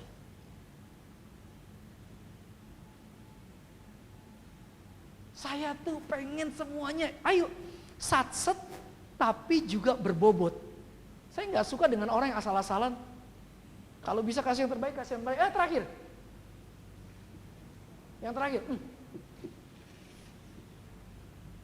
Preparation. Bapak Ibu tahu ada satu jenderal perang di Amerika namanya Douglas MacArthur. Beberapa puluh tahun lalu Amerika perang dengan Irak. Betul ya, terkenal sekali tuh perang Amerika sama Irak. Jenderal yang memimpin namanya Douglas MacArthur.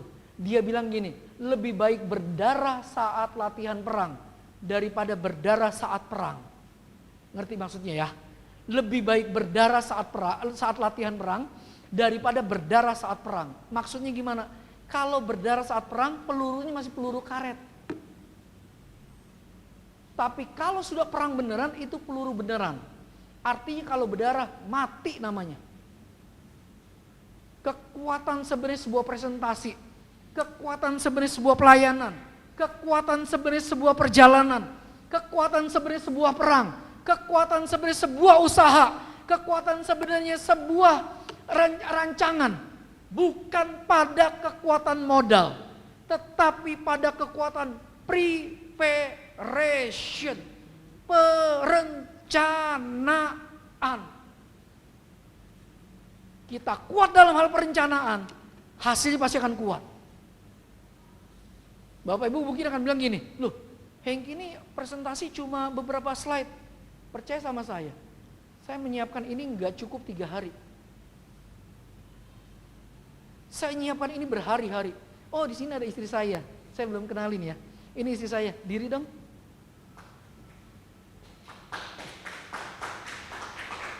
Namanya Vini. Saya tutup dengan perkenalan ya. Namanya Vini. Istri saya 3. Oh, salah ngomong lagi. Istri saya kembar 3. Istri saya itu kembar 3. Jadi ada Vini, ada Vidi, ada Vici. Pak Hengki mirip banget. Pertanyaan jemaat atau pertanyaan teman-teman biasanya gini. Pernah ketuker gak? Pernah om. Pernah ketuker tapi gak pernah gandeng salah om. Karena baunya agak beda Om. Sama mirip, tiga-tiganya mirip. Yang dua di Jakarta, yang satu di Jawa Tengah. Mereka asli Tondano, Manado. Jadi istri saya itu anak ketiga. Dia punya koko, dan berikutnya 3. Jadi istri saya, Vidi dan Vici. Vini, Vidi, Vici. Saya lihat, saya datang, saya lihat, saya menang. Begitu. Datang lihat menang ya, atau lihat datang menang? Datang lihat menang gitu ya. Bertanding. Oh, bertanding. Iya. Ya. Bapak Ibu dapat sesuatu hari ini? Dapat sesuatu hari ini? Jadi gimana cara kita bisa melayani dengan baik? Dimulai dari angkat jari dong. Angkat jari satu nih. Bukan kampanye ya. Tunjuk bagian tengah ini. Nih kadang bermasalah nih. Kadang bermasalah ini. Betul nggak? Ya, kalau ini bermasalah, ini bermasalah. Kalau ini bermasalah, ini bermasalah, ini bermasalah. Betul ya?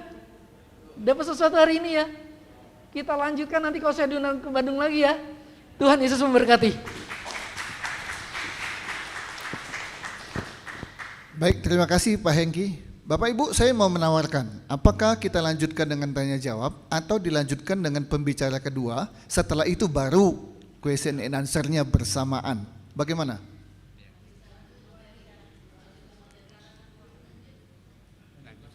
Lanjut materi ya, baru nanti langsung tanya jawab ya. Iya, baik. Kalau begitu Pak Freddy Kosasi, bawa apa Pak sekarang Pak? Bawa menu? Baik, waktunya. Saya bawa senjata saya Pak. Baik Pak, waktunya untuk Bapak sekarang, silakan. Saya bisa ambil tema strategi mengelola restoran bertumbuh dan berkembang. Bapak Saudara, ini tema sangat luar biasa. Tapi buat saya, hal tentang strategi mengelola restoran dan bertumbuh itu adalah step yang kedua. Karena yang paling utama adalah step yang pertama. Yang paling utama. Sama seperti saya kasih analogi, strategi adalah sebuah bangunan, tetapi step yang pertama adalah fondasi. Jadi sebaik-baik strategi, tapi tanpa didasar dengan fondasi, ini juga nggak jadi baik. Seringkali orang berbisnis, akhirnya bisnis itu dia maju, tapi fondasinya nggak kuat. Akhirnya yang jadi korban adalah keluarga. Yang jadi korban mungkin kehidupan. Kan kita bisa melihat banyak contoh orang yang bertumbuh bertambah bisnisnya itu tapi malah jatuh. Ya, malah jauh dari keluarganya. Saya yakin dan percaya itu bukan satu tujuan buat kita semua. Ya. Jadi yang Tuhan ajarkan buat saya adalah tentang fondasi itu. Karena fondasi itu penting. Ya, penting. Sebuah bangunan akan semakin tinggi, pasti fondasinya itu harus semakin dalam. Ya. Nah, yang Tuhan izinkan terjadi di dalam kehidupan saya, yang Tuhan ajarkan adalah step yang pertama. Yang dibutuhkan adalah fondasi. Ya. Jangan kita mau membangun bangunan yang tinggi, tapi fondasinya dangkal. Saya pastikan itu akan runtuh. Ya. Karena kehidupan ini penuh dengan perjuangan, kehidupan ini penuh dengan badai, dengan masalah. Ya. Dan kita itu bisa melihat kejadian seperti itu. Tapi saya bersyukur bahwa saya diproses Tuhan, di mana awalnya saya dibentuk dengan membentuk yang namanya fondasi. Ya. Apa kata firman Tuhan tentang fondasi? Saya akan sampaikan juga di dalam Matius pasal yang ke-7 ayat yang sampai 24 ayat sampai ke-26. Ini yang menjadi pegangan buat saya. Firman Tuhan mengatakan di dalam Matius bisa ditayangkan apa? Matius pasal yang ke-7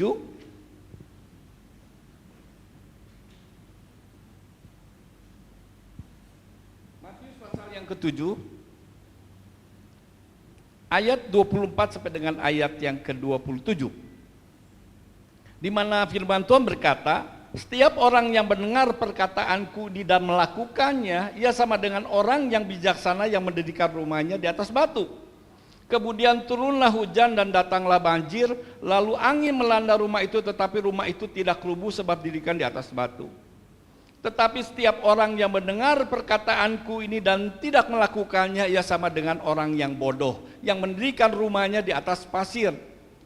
Kemudian turunlah hujan dan datanglah banjir, lalu angin melanda rumah itu sehingga rubuhlah rumah itu dan hebatlah kerusakannya. Jadi yang Tuhan ajarkan pertama-tama di dalam kehidupan saya, di mana Tuhan menolong saya untuk membangun fondasi yang kuat. Untuk keluarga saya, untuk bisnis saya, untuk pekerjaan saya, bahkan untuk pelayanan. Nah, fondasi yang kuat adalah mendengar firman Tuhan dan melakukannya. Banyak orang mendengar firman Tuhan tapi nggak melakukan. Maka di situ dikatakan orang itu sama seperti orang yang bodoh, yang mendirikan rumahnya di atas pasir. Ketika datang badai, datang masalah, rusak. Jadi yang terpenting yang Tuhan ajarkan buat saya adalah fondasinya adalah mendengar firman Tuhan dan melakukannya. Maka dipastikan di situ dikatakan firman Tuhan, mau badai sebesar apapun, sebesar masalah apapun, tidak akan pernah bisa merusak bangunan itu. Karena fondasinya kuat. Nah, saya merintis rumah makan Pandan Mangi tahun 2005. 2005 sampai 2008 adalah satu waktu perjuangan yang penuh dengan air mata. Enggak mudah. 2005 sampai 2008 itu kita berdua dengan istri itu penuh dengan tangisan. Ada perjuangan. Enggak aneh saudara, kalau pada waktu itu makan hanya 1 orang, 2 orang dalam waktu 1 hari. Dan sayur-sayur yang sudah mau basi kita buang. Ya, karena kita selalu jaga mutu. Nggak mau saya paksakan untuk jual. Sesuatu yang sudah tidak segar kita buang. Pengorbanan. Ya. Sehingga besok kita ambil bahan yang segar dan itu saya lakukan. 3 tahun saya lewati itu dengan air mata. Ternyata saya baru mengerti. 3 tahun itu Tuhan sedang mengajarkan saya, menolong saya untuk boleh saya merenungkan firman Tuhan dan melakukannya. Tanpa sadar saya sedang membangun fondasi yang kuat. Bapak Saudara, dalam perjalanan hidup saya pernah 2 kali mengalami hal yang betul-betul menyakitkan. Yang pertama saya kebangkrutan. Tahun 84-85 saya mengalami kebangkrutan. Padahal baru menikah. Habis. Yang kedua, tahun 2005 ketika saya dirikan restoran itu, saya hampir bangkrut. Dan saya baru mengerti kenapa hal itu terjadi. Hal yang pertama, kenapa saya bangkrut? Karena pada waktu saya nggak mengerti firman Tuhan. Bahwa saya ingin cepat kaya. Ingin cepat kaya. Ternyata saya baru mengerti firman Tuhan mengatakan janganlah ingin kaya. Saudara, nanti saya akan bacakan firman Tuhan. Dan saya baru mengerti kenapa hal 2 saya harus mengalami hampir kebangkrutan. Karena saya melanggar firman Tuhan yang mengatakan janganlah menjadi penanggung sesamamu. Ya. Saya menanggung hutang orang lain, saudara. Dan itu adalah sesuatu larangan, saudara, satu kebodohan. Artinya ada beberapa teman saya, waktu itu saya masih jual beli mobil, saudara. Ada beberapa orang yang minta, pelanggan saya itu minta pinjaman uang dengan jaminan BPKB. Saya katakan saya nggak pernah memberikan pinjaman, apalagi menerima bunga. Akhirnya dia merengek-rengek minta tolong saya. Saya pikir saya punya hikmat. Saya kenalkan kepada seorang teman saya yang punya BPR. Saya katakan ini ada beberapa pelanggan mobil saya akan pinjam uang. Tolong kasih. Oke, saya akan kasih. Tapi kamu yang tanda tangan. Oh, kenapa saya yang tanda tangan? karena saya hanya percaya kepada kamu. Saya hanya kenal kepada kamu. Kalau orang Chinese bilang Chengli, tapi Chengli itu belum tentu benar. Betul saudara, saya kejadian. Mereka pelanggan pada akhirnya kesulitan bayar bunga. Bertahun-tahun sampai akhirnya 3 tahun saudara, saya mencapai puncaknya. Saya di tengah-tengah krisis. Tetapi di balik itu saudara, ada satu pengajaran dari firman Tuhan yang saya dapatkan yang hari ini saya akan bagikan. Dari hal yang pertama, Tuhan ajarkan saya mengenai uang, mengenai harta dan kekayaan. Apa sih itu uang? Apa itu kekayaan di mata Tuhan? Dan itu sangat penting poinnya. Kita buka di dalam 1 Timotius pasal yang ke-6 ayat yang ke-10. 1 Timotius pasal yang ke-6 ayat yang ke-10.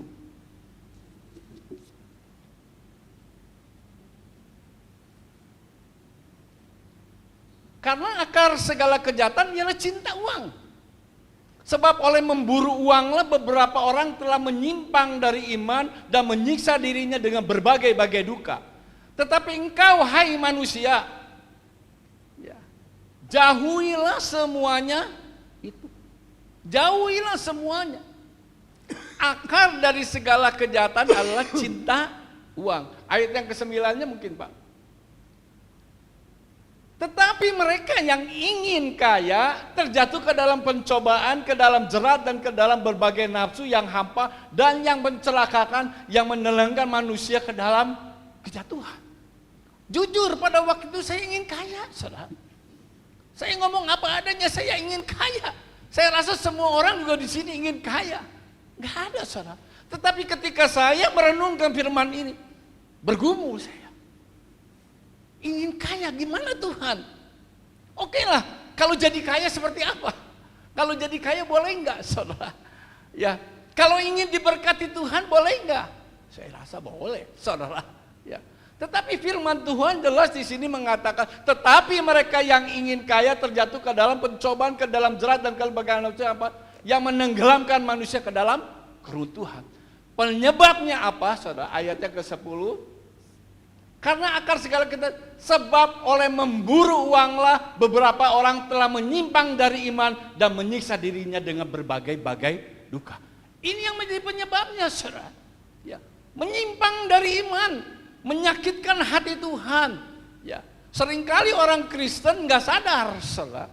Ya, ketika di dalam kesulitan yang diandalkan manusia bukan Tuhan. Pergilah ke orang pintar saudara, saking ingin kaya kan, pakailah jimat saudara, dan itu menyakitkan bagi Tuhan. Itu yang Tuhan gak mau, bahwa Tuhan adalah sumber segala-galanya. Yang Tuhan mau adalah kita mengandalkan Dia sepenuhnya. Amin saudara. Ini yang Tuhan ajarkan buat saya. Ini cinta uang saudara. Nah, pemahaman tentang uang itu harus perlu saudara. Sangat-sangat penting. Kenapa saudara? Dengan uang yang sama bisa menyatukan suami dan istri, betul? Tetapi dengan uang yang sama bisa memisahkan suami dengan istri. Ya, dengan uang Bapak Saudara kita bisa dekat dengan Tuhan, tetapi dengan uang bisa jauh daripada Tuhan. Saudara. Itu betul-betul kita harus menyikapi tentang uang dan harta kekayaan. Tetapi yang Tuhan ajarkan adalah nilai-nilai dari kebenaran firman Tuhan. Kalau hari ini saya ingin diberkati Tuhan, saya rasa nggak salah. Kalau saya ingin mendapatkan berkat daripada Tuhan, saya nggak rasa nggak salah. Tetapi banyak firman Tuhan yang mengajarkan buat saya. Ya, di mana Amsal itu saya paling suka Amsal. Amsal Sulaiman, Amsal Salomo. Ya, bagaimana mengajarkan hikmat buat saya, pribadi saya. Di mana saya akan pasti bacakan saudara karena ini biar kita semua jelas clear. Di dalam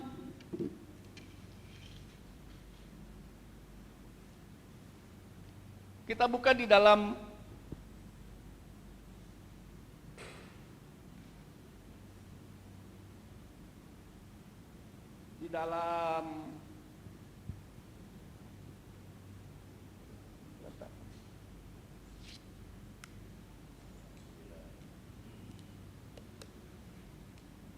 saya sudah catat banyak ayatnya.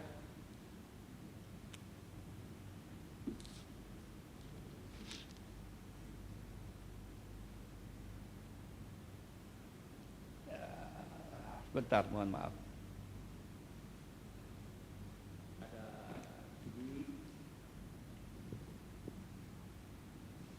Amsal pasal yang ke-10 ayat yang keempat. Tangan yang lambat membuat miskin, tetapi tangan orang rajin menjadikan kaya. Artinya kerajinan adalah sesuatu yang harus. Ya, kalau mager, malas bergerak, saudara, betul? Nggak akan, saudara, karena ini kebenaran firman Tuhan. Dan Tuhan ajarkan bahwa saya harus rajin. Ya, harus rajin, saudara. Dan ayat yang ke-10, ayat yang ke-22 mengatakan, Amsal pasal yang 10 ayat yang ke-22. Berkat Tuhanlah yang menjadikan kaya. Susah payah tidak akan menambahinya, saudara. Ya, ini yang Tuhan ajarkan. Berkat Tuhanlah yang menjadikan kita kaya. Susah payah tidak akan menambahinya. Artinya yang harus kita andalkan adalah Tuhan itu sendiri. Ya. Banyak orang bersusah payah, istilahnya bahasa Chinese itu kepala jadi kaki, kaki jadi kepala, saudara. Ya, nggak akan menambah, saudara. Tapi berkat Tuhanlah yang menjadikan kita kaya. Artinya kita harus senantiasa fokus kepada Tuhan, kepada firman-Nya, mengandalkan Tuhan senantiasa. Ayat yang Amsal pasal yang ke-11 ayat yang ke-24. Amsal pasal yang ke-11 ayat 24.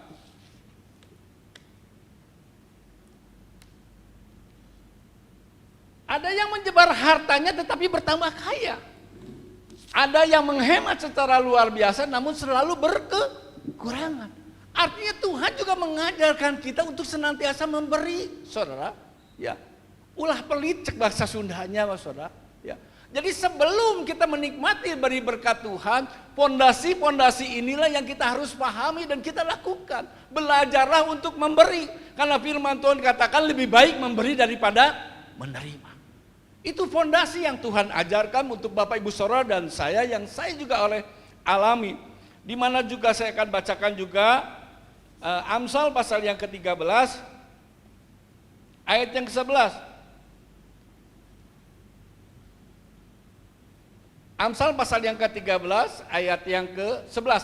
Harta yang cepat diperoleh akan berkurang, tetapi siapa yang mengumpulkan sedikit demi sedikit menjadikan kaya. Artinya mah tong hayang ngarau kusiku, saudara. Ya, hayang gancang bungohan buat serakah, enggak, saudara. Firman Tuhan jelas mengatakan harta yang cepat diperoleh, saudara, akan apa? Berkurang. Tetapi siapa yang mengumpulkan sedikit demi sedikit menjadikan kaya. Artinya Tuhan juga mengajarkan kita untuk hemat, saudara. Jangan sekarang kita ada berkat kita foya-foya. Berhemat, saudara. Hemat, itu yang Tuhan ajarkan. Ayat yang terakhir, saudara, Amsal yang ke-16 ayat yang ke-8.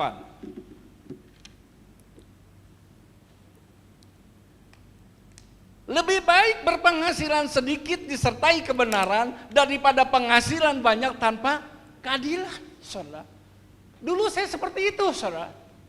Saking ingin kaya, saudara, saya mengabaikan kebenaran. No penting, saya untung, elek batur rugi peduli, gitu kan?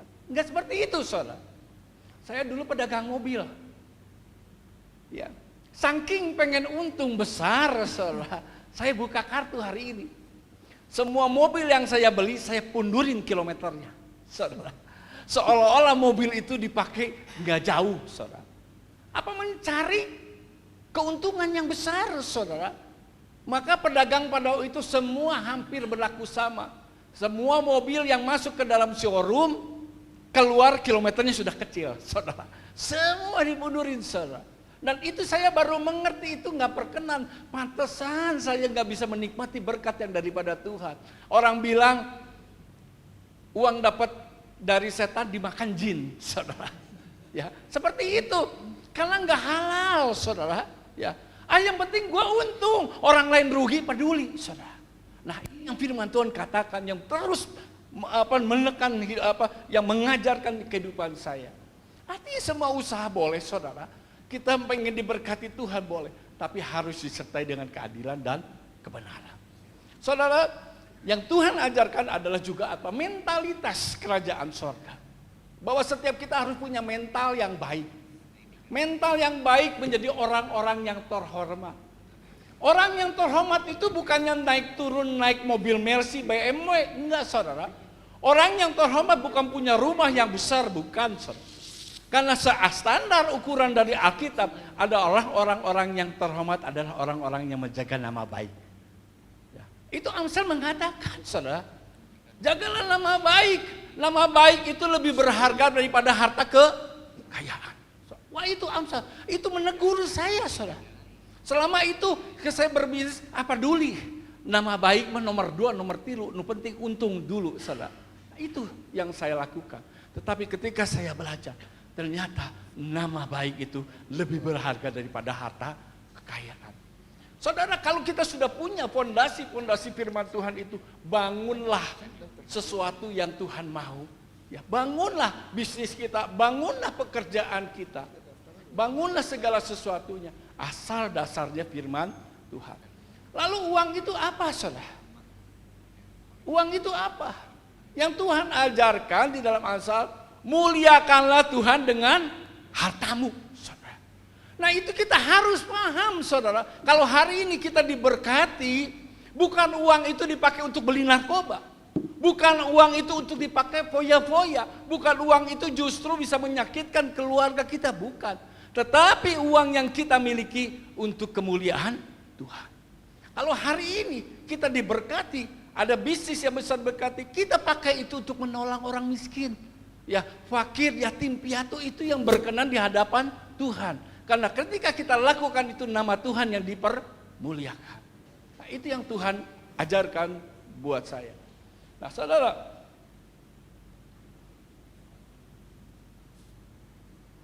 tadi saya katakan uang itu bisa menjadi hamba yang baik, tapi uang itu bisa menjadi tuan yang jahat. Bagaimana kita menyikapi uang itu sangat-sangat penting. Uang itu bisa menjadi tuan yang baik, tapi bisa menjadi hamba yang jahat. Hamba yang maksudnya uang itu akan bisa menjadi hamba yang baik, tapi menjadi tuan yang jahat. Kita lihat. Banyak orang di luar sana yang mengalami kehancuran hidupnya. Dengan apa? Dengan uang. Lagi biasa-biasa sayang sama istri, sayang sama anak. Begitu diberkati, lupa istri, lupa anak. Saudara, ya, lupa Tuhan, saudara. Ya seperti itu. Tetapi kalau kita kelola itu uang, pandangan kita benar, uang itu akan menjadi hamba yang baik. Betul? Kemana kita pergi, maka uang itu akan mengikuti, berkat itu kita pergi. Karena kita sikapi uang itu adalah hamba yang baik. Bagaimana kita mendapatkan uang itu sebagai hamba yang baik? Lakukanlah kebenaran firman Tuhan di dalam kita mencari nafkah. Jangan keluar menyimpang dari kebenaran firman Tuhan. Nah, kita masuk ke dalam step yang kedua, di mana firman Tuhan mengatakan tema firman, bagaimana supaya saya bisa mengelola, bertumbuh, dan berkata strateginya apa. Lagi-lagi buat saya itu segalanya adalah Tuhan. Amsal mengatakan, Amsal 1 ayat ke-7. Ya, takut akan Tuhan adalah awal dari pengilmuan dan pengetahuan. Takut akan Tuhan. Maka ketika kita belajar takut akan Tuhan, ada hikmat yang datang daripada Tuhan. Ada pengetahuan yang datang daripada Tuhan. Wow saudara, kalau pengetahuan itu datangnya dari Tuhan, hikmat itu daripada Tuhan, maka saya pastikan hikmat manusia tidak ada apa-apanya. Betul? Bengkel boleh sama saudara, restoran boleh sama, showroom boleh sama, tetapi kalau satu punya hikmat dari Tuhan itu pasti berbeda. Saudara. Karena datangnya dari Tuhan yang menciptakan langit dan bumi. Jika kita kekurangan hikmat, minta sama Tuhan. Tuhan kasih kita gratis. Nah, satu kesaksian, saudara. Strategi apa saya itu? Yang pertama mengenai makanan, saudara. Karena kita moto kita adalah makanan enak, bersih, ya, pelayanan bagus dan enggak mahal. Enggak murahan saudara, tapi enggak mahal. Kita selalu tempatkan itu 4 hal itu, dan saya selalu tanamkan kepada karyawan. Jadi yang paling pertama itu makanan. Kenapa hari ini Pandal Money boleh diberkati Tuhan? Saya katakan bukan karena saya, bukan karena istri, tapi hikmat yang datang daripada Tuhan. Hikmat yang datang daripada Tuhan. Semua orang hampir seluruh Indonesia tahu Pandal Money itu adalah terongnya. Bapak saudara, satu kesaksian kalau terong itu dapat hikmat dari Tuhan. Bukan dari Tuhan 100%, bahkan 1.000.000%. Maka hari ini kenapa Pandal Money bisa mendapatkan berkat daripada Tuhan. Satu kesaksian saudara, ketika saya pelayanan ke Medan, orang Medan itu menjamu kita dari pagi, siang, dan malam. Wah, segala itu dari kue tiaw, dari apa semua, sampai terakhir dia mabok saudara. Apalagi ya yang belum ini. Tiba-tiba orang Medan, Bapak Ibu pernah coba terong Medan? Wah, istri saya tertarik. Oh, boleh saya coba.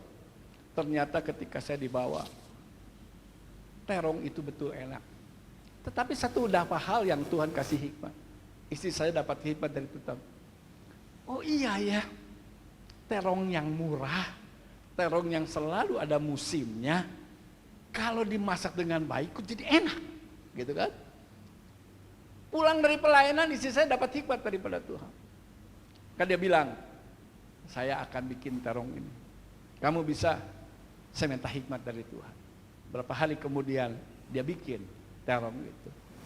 Tentu saja jadinya beda, saudara. Cuman dia terinspirasi aja terong kalau dikelola, dimasak itu jadi enak, murah, Maria. Akhirnya jadilah terong itu. Dan saya coba, lebih enak daripada yang di Medan, saudara. Lebih enak daripada yang di Medan. Sampai berapa bulan kemudian orang Medan datang. Pak, sudah bisa Bu, bisa bikin terongnya? Sudah. Ayo kita coba. Begitu dia coba, saya mau tahu reaksi. Lebih enak ini katanya daripada yang di Medan, saudara. Ya. Hikmat daripada Tuhan, saudara. Tapi tentu saja, saudara, talenta juga diperlukan, saudara. Kalau hari ini mungkin kita punya talenta berbeda, ya. Kita nggak bisa paksakan kalau Bapak Saudara nggak punya talenta di dalam dapur, dipaksakan nggak akan bisa maksimal, saudara. Tapi Bapak Ibu Saudara pasti punya talenta masing-masing. Bagaimana strateginya? Kembali saudara, buat saya itu satu prinsip kebenaran firman Tuhan. Saya selalu pergi kemana-mana dengan istri dan saya selalu minta hikmat daripada Tuhan. Kalau saya makan sesuatu, saudara, dan ini rasanya bagus, dia terinspirasi. Saya datang dengan istri, akan datang pulang ke Bandung. Saya bikin,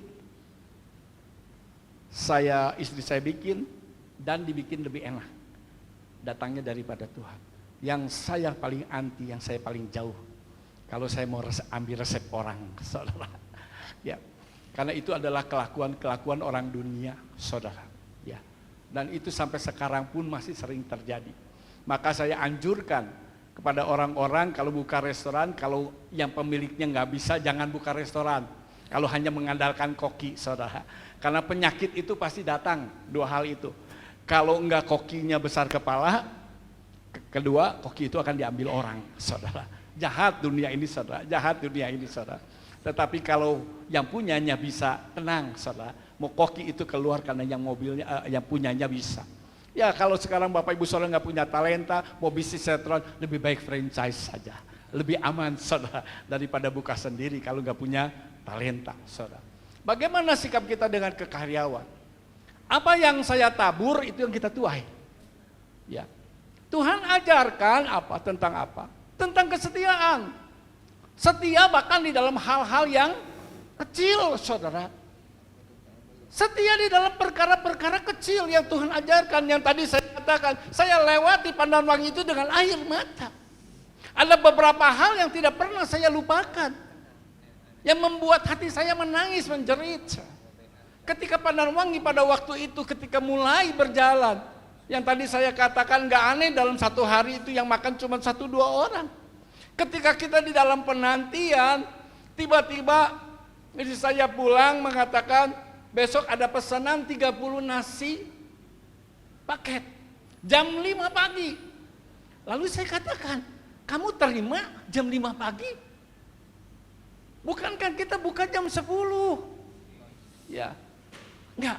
Saya harus belajar setia di dalam perkara-perkara kecil. Biarin itu untung kecil, tapi itu berkat daripada Tuhan. Saya harus setia dan bertanggung jawab. Akhirnya singkat cerita, dia lemburkan satu orang karyawan. Jam 4 pagi dia pergi dari rumah dekat, saudara. Jam 5 pagi dia pulang nangis. Saya pikir gagal pengirimannya, gagal diambil. Enggak, semua sudah beres. Ternyata apa, saudara? Kaca mobil dipecahin, saudara. Untung puluhan ribu, hilang jutaan, saudara. Waduh, saudara. Seketika itu saya bertanya sama Tuhan. Tuhan, salah saya apa? Saya sudah belajar untuk setia. Dalam hal-hal yang kecil, yang untung kecil, waktu yang sempit, saya pakai itu semua. Tapi salah saya. Ternyata Tuhan sudah membentukkan pribadi saya untuk senantiasa belajar mengucap syukur di dalam segala hal. Setia, setia, dan setia.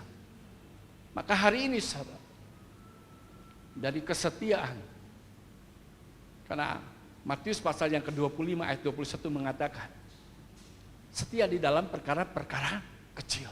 Maka Tuhan akan memberikan kita perkara-perkara besar dan tanggung jawab yang besar. Dari hal yang kecil, saudara. Bukankah mujizat yang Tuhan berikan dari hal yang kecil? Betul? Dari 5 roti 2 ikan, saudara. Ya, kita bisa melihat Daud dari batu yang kecil bisa mengalahkan Goliat, saudara. Dari hal yang kecil. Nah, itu yang Tuhan ajarkan, setia di dalam perkara-perkara kecil. Maka ketika 2005, 2008 saya lewati dengan air mata.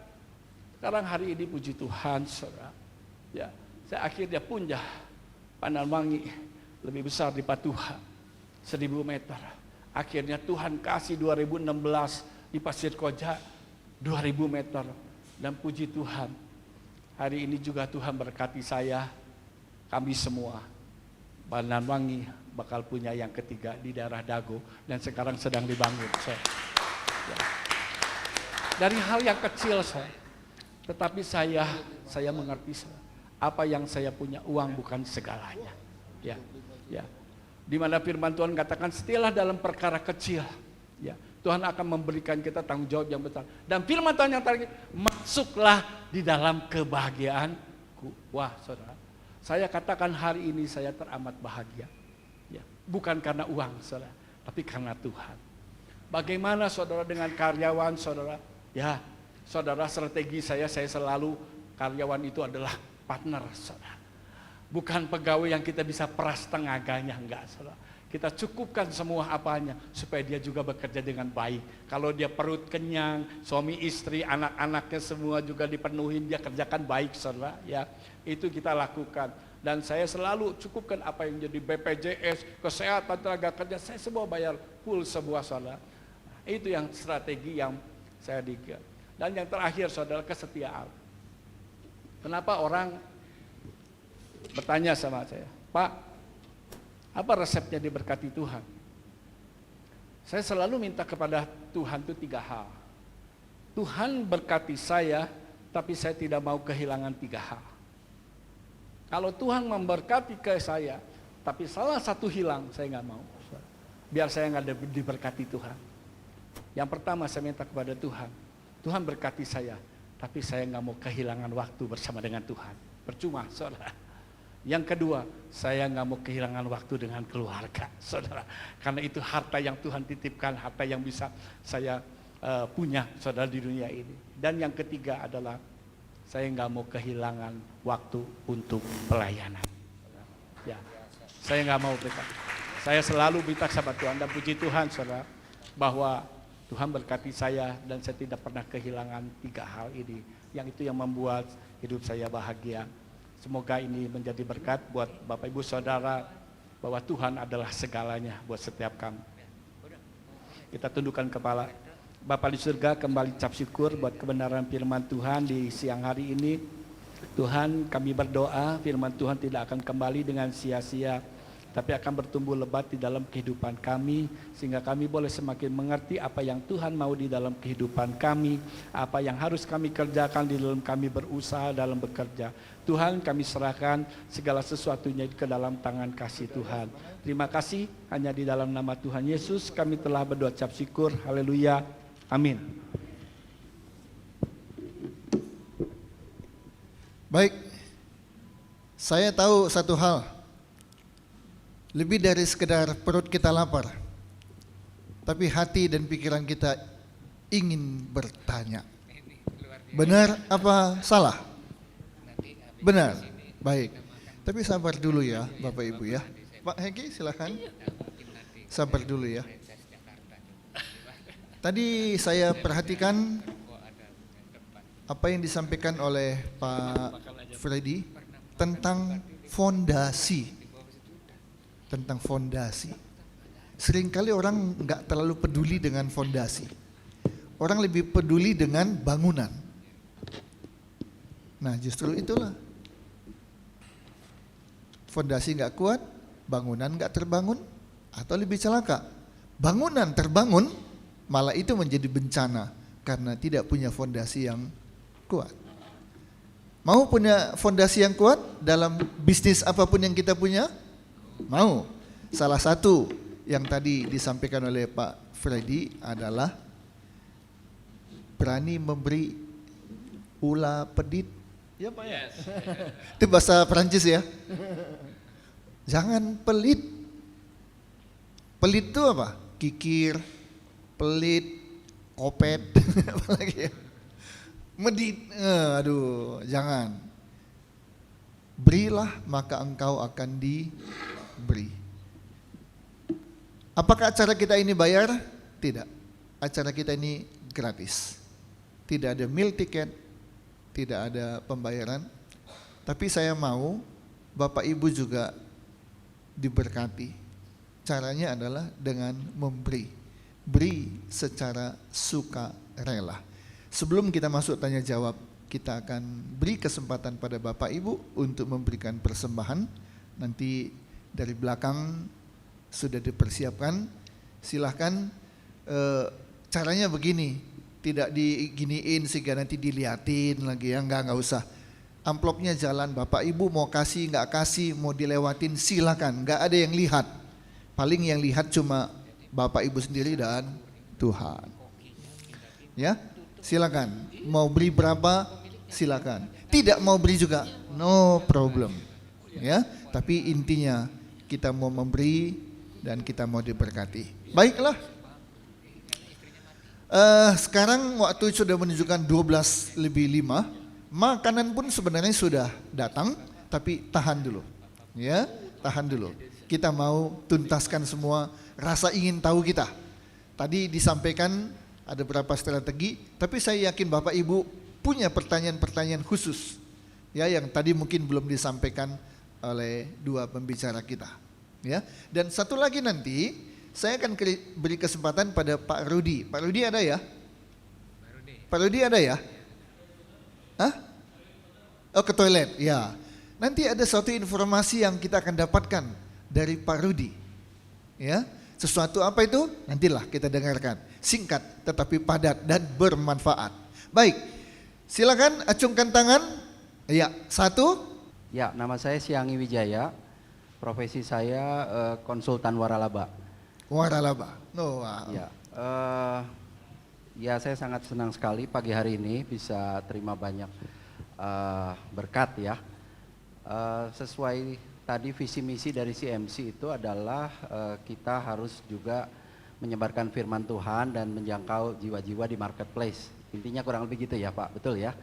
Nah pertanyaan saya kepada Pak Freddy, ya tadi luar biasa firman-firmannya, cuma pertanyaan saya bagaimana Bapak di rumah makan Pandanwangi itu kurang lebih bagaimana caranya itu mengeluarkan firman Tuhan itu gitu ya, karena kan contohnya nggak mungkin Bapak pasang salib yang besar di Pandanwangi misalnya ya, karena kan ya pasti itu sensitif lah gitu ya. Tapi kira-kira selama ini mungkin Bapak dan Ibu berpikir bagaimana tuh kira-kira supaya pelanggan itu tuh tahu, oh ini kasih Tuhan atau apalah gitu. Itu aja sih supaya dapat inspirasi. Terima kasih. Baik, langsung dijawab ya oleh Pak Freddy, silakan Pak. Tadi juga bisa disampaikan oleh Pak Hengki, pelayanan itu kan firman Tuhan. Firman Tuhan berkatakan barang siapa yang mengajak engkau jalan 1 mile, jalanlah 2 mile. Ya, itu service excellent. Ya, kita kasih lebih. Nah, itu yang selalu saya tanamkan untuk karyawan, untuk pelanggan semua. Kita berusaha. Sampai hari ini pun kalau saya bilang Pandan Wangi sempurna belum. Kalau bilang puas belum, ya belum puas. Maka saya juga diingatkan tadi juga belum puas. Ada hal-hal yang terus saya perlu perbaiki di dalam pelayanan. Bahkan juga Tuhan ajarkan buat saya juga, saya harus punya pandangan ke depan. Bagaimana Pandan Wangi 5 tahun ke depan, bukan hari ini. Nah itu yang Tuhan kasih buat saya. Nah kebenaran firman Tuhan apalagi, ya tentu saja banyak hal saudara, ya yang Tuhan ajarkan tentang kejujuran, ya itu kan mentalitas kerajaan sorga yang terhormat, ya artinya juga masing-masing jaga nama baik apa. Nah, sekarang kalau Pandan Wangi yang namanya usaha kan ada, istilahnya mah kejali keleh kena, ya adalah masalah mah ada, gitu kan, kecerobohan karyawan apa ada. Tiba-tiba dapat komplain dari tamu gini. Tapi buat saya itu Tuhan kasih itu moment of truth. Ya, momen untuk saya justru menunjukkan bahwa Pandan Wangi itu punya lebih, ya. Dengan tidak berbasa-basi selalu saya katakan hal yang pertama karyawan saya minta maaf, ya. Kalau misalnya ada salah order apa tamu apa saya bilang salah maaf.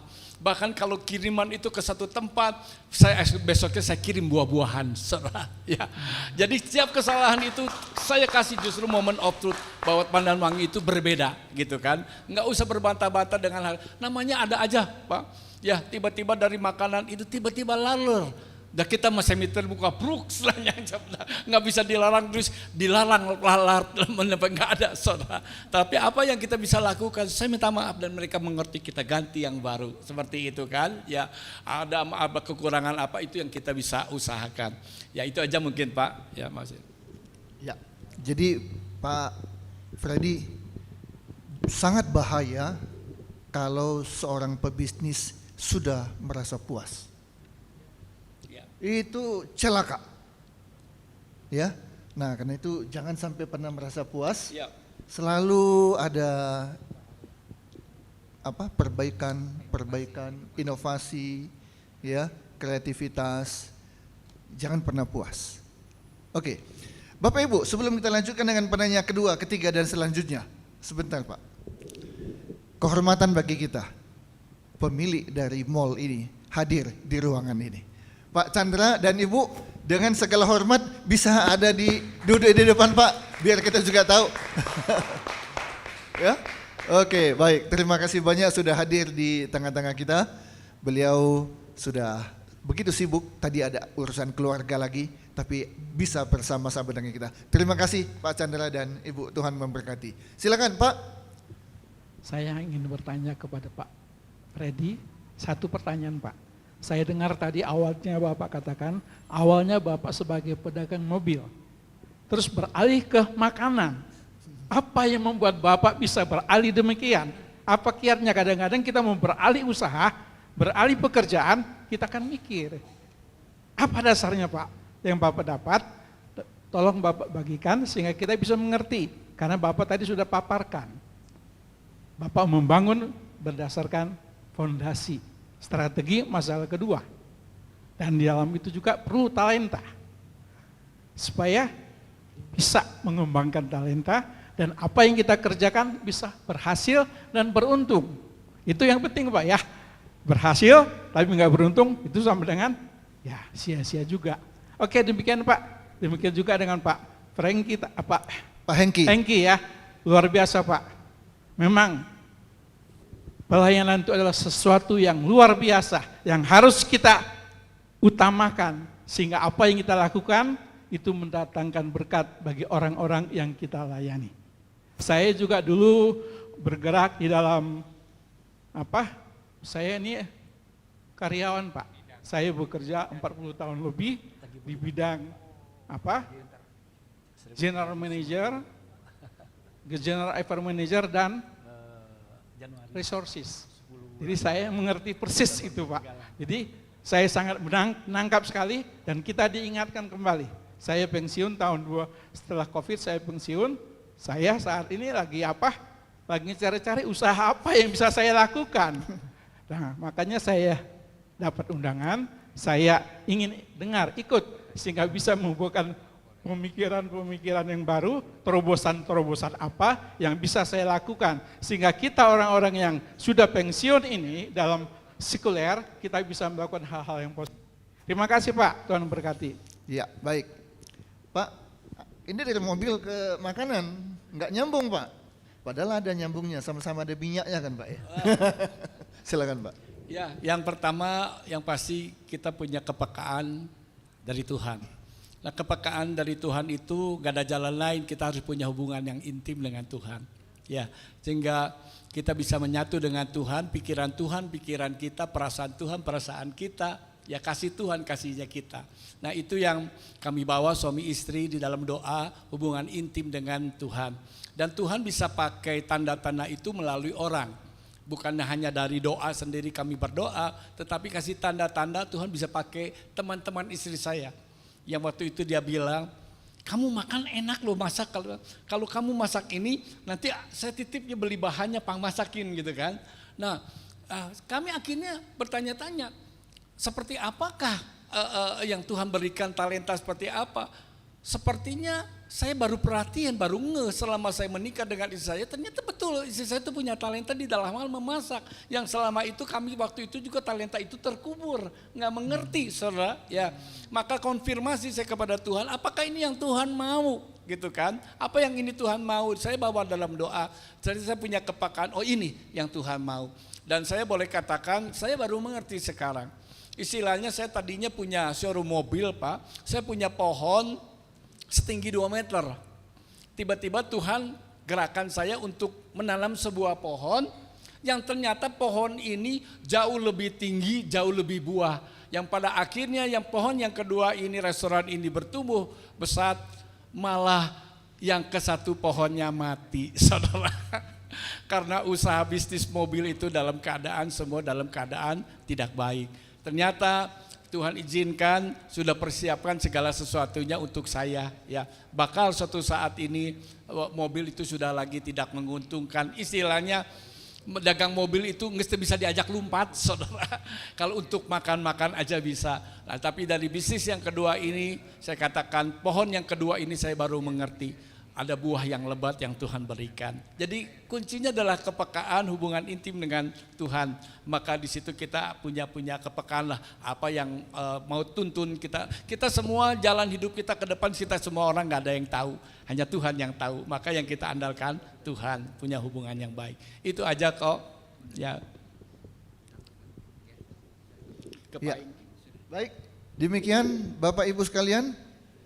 Waktu tanya jawab ternyata sudah selesai. Ada yang mau nanya? Aduh, tapi waktunya sudah selesai ya. Baik, saya kembalikan waktu kepada Pak Gunadi. Silakan Pak. Bapak Ibu saudara yang kasih dalam Kristus, nanti setelah acara ini selesai Pak Rudi akan bicara dan setelah itu akan makan siang dibagikan. Saya bersama Pak Freddy Kosasi dan Pak Hengki akan makan di rumah makan Pandawangi ya. Dan satu kehormatan kalau bisa Pak Chandra Tambayong dan Ibu datang ya, ditraktir nih sama Pak Freddy ya, supaya kita bisa makan bersama-sama. Bahkan rencana puji Tuhan dibuka di Dago ya, 1.300 meter 3 tingkat dan Januari akan diresmikan ya. Doakan bersama, dan saya lagi mikir saya apakah buka franchise untuk Jakarta nih. Ya, tepuk tangan dulu untuk Pak Freddy ya. Jadi silakan Pak Rudi datang ke depan ya, nanti saya permisi akan bersama-sama Pak Hengki pulang dan mampir ke restoran Pandawangi.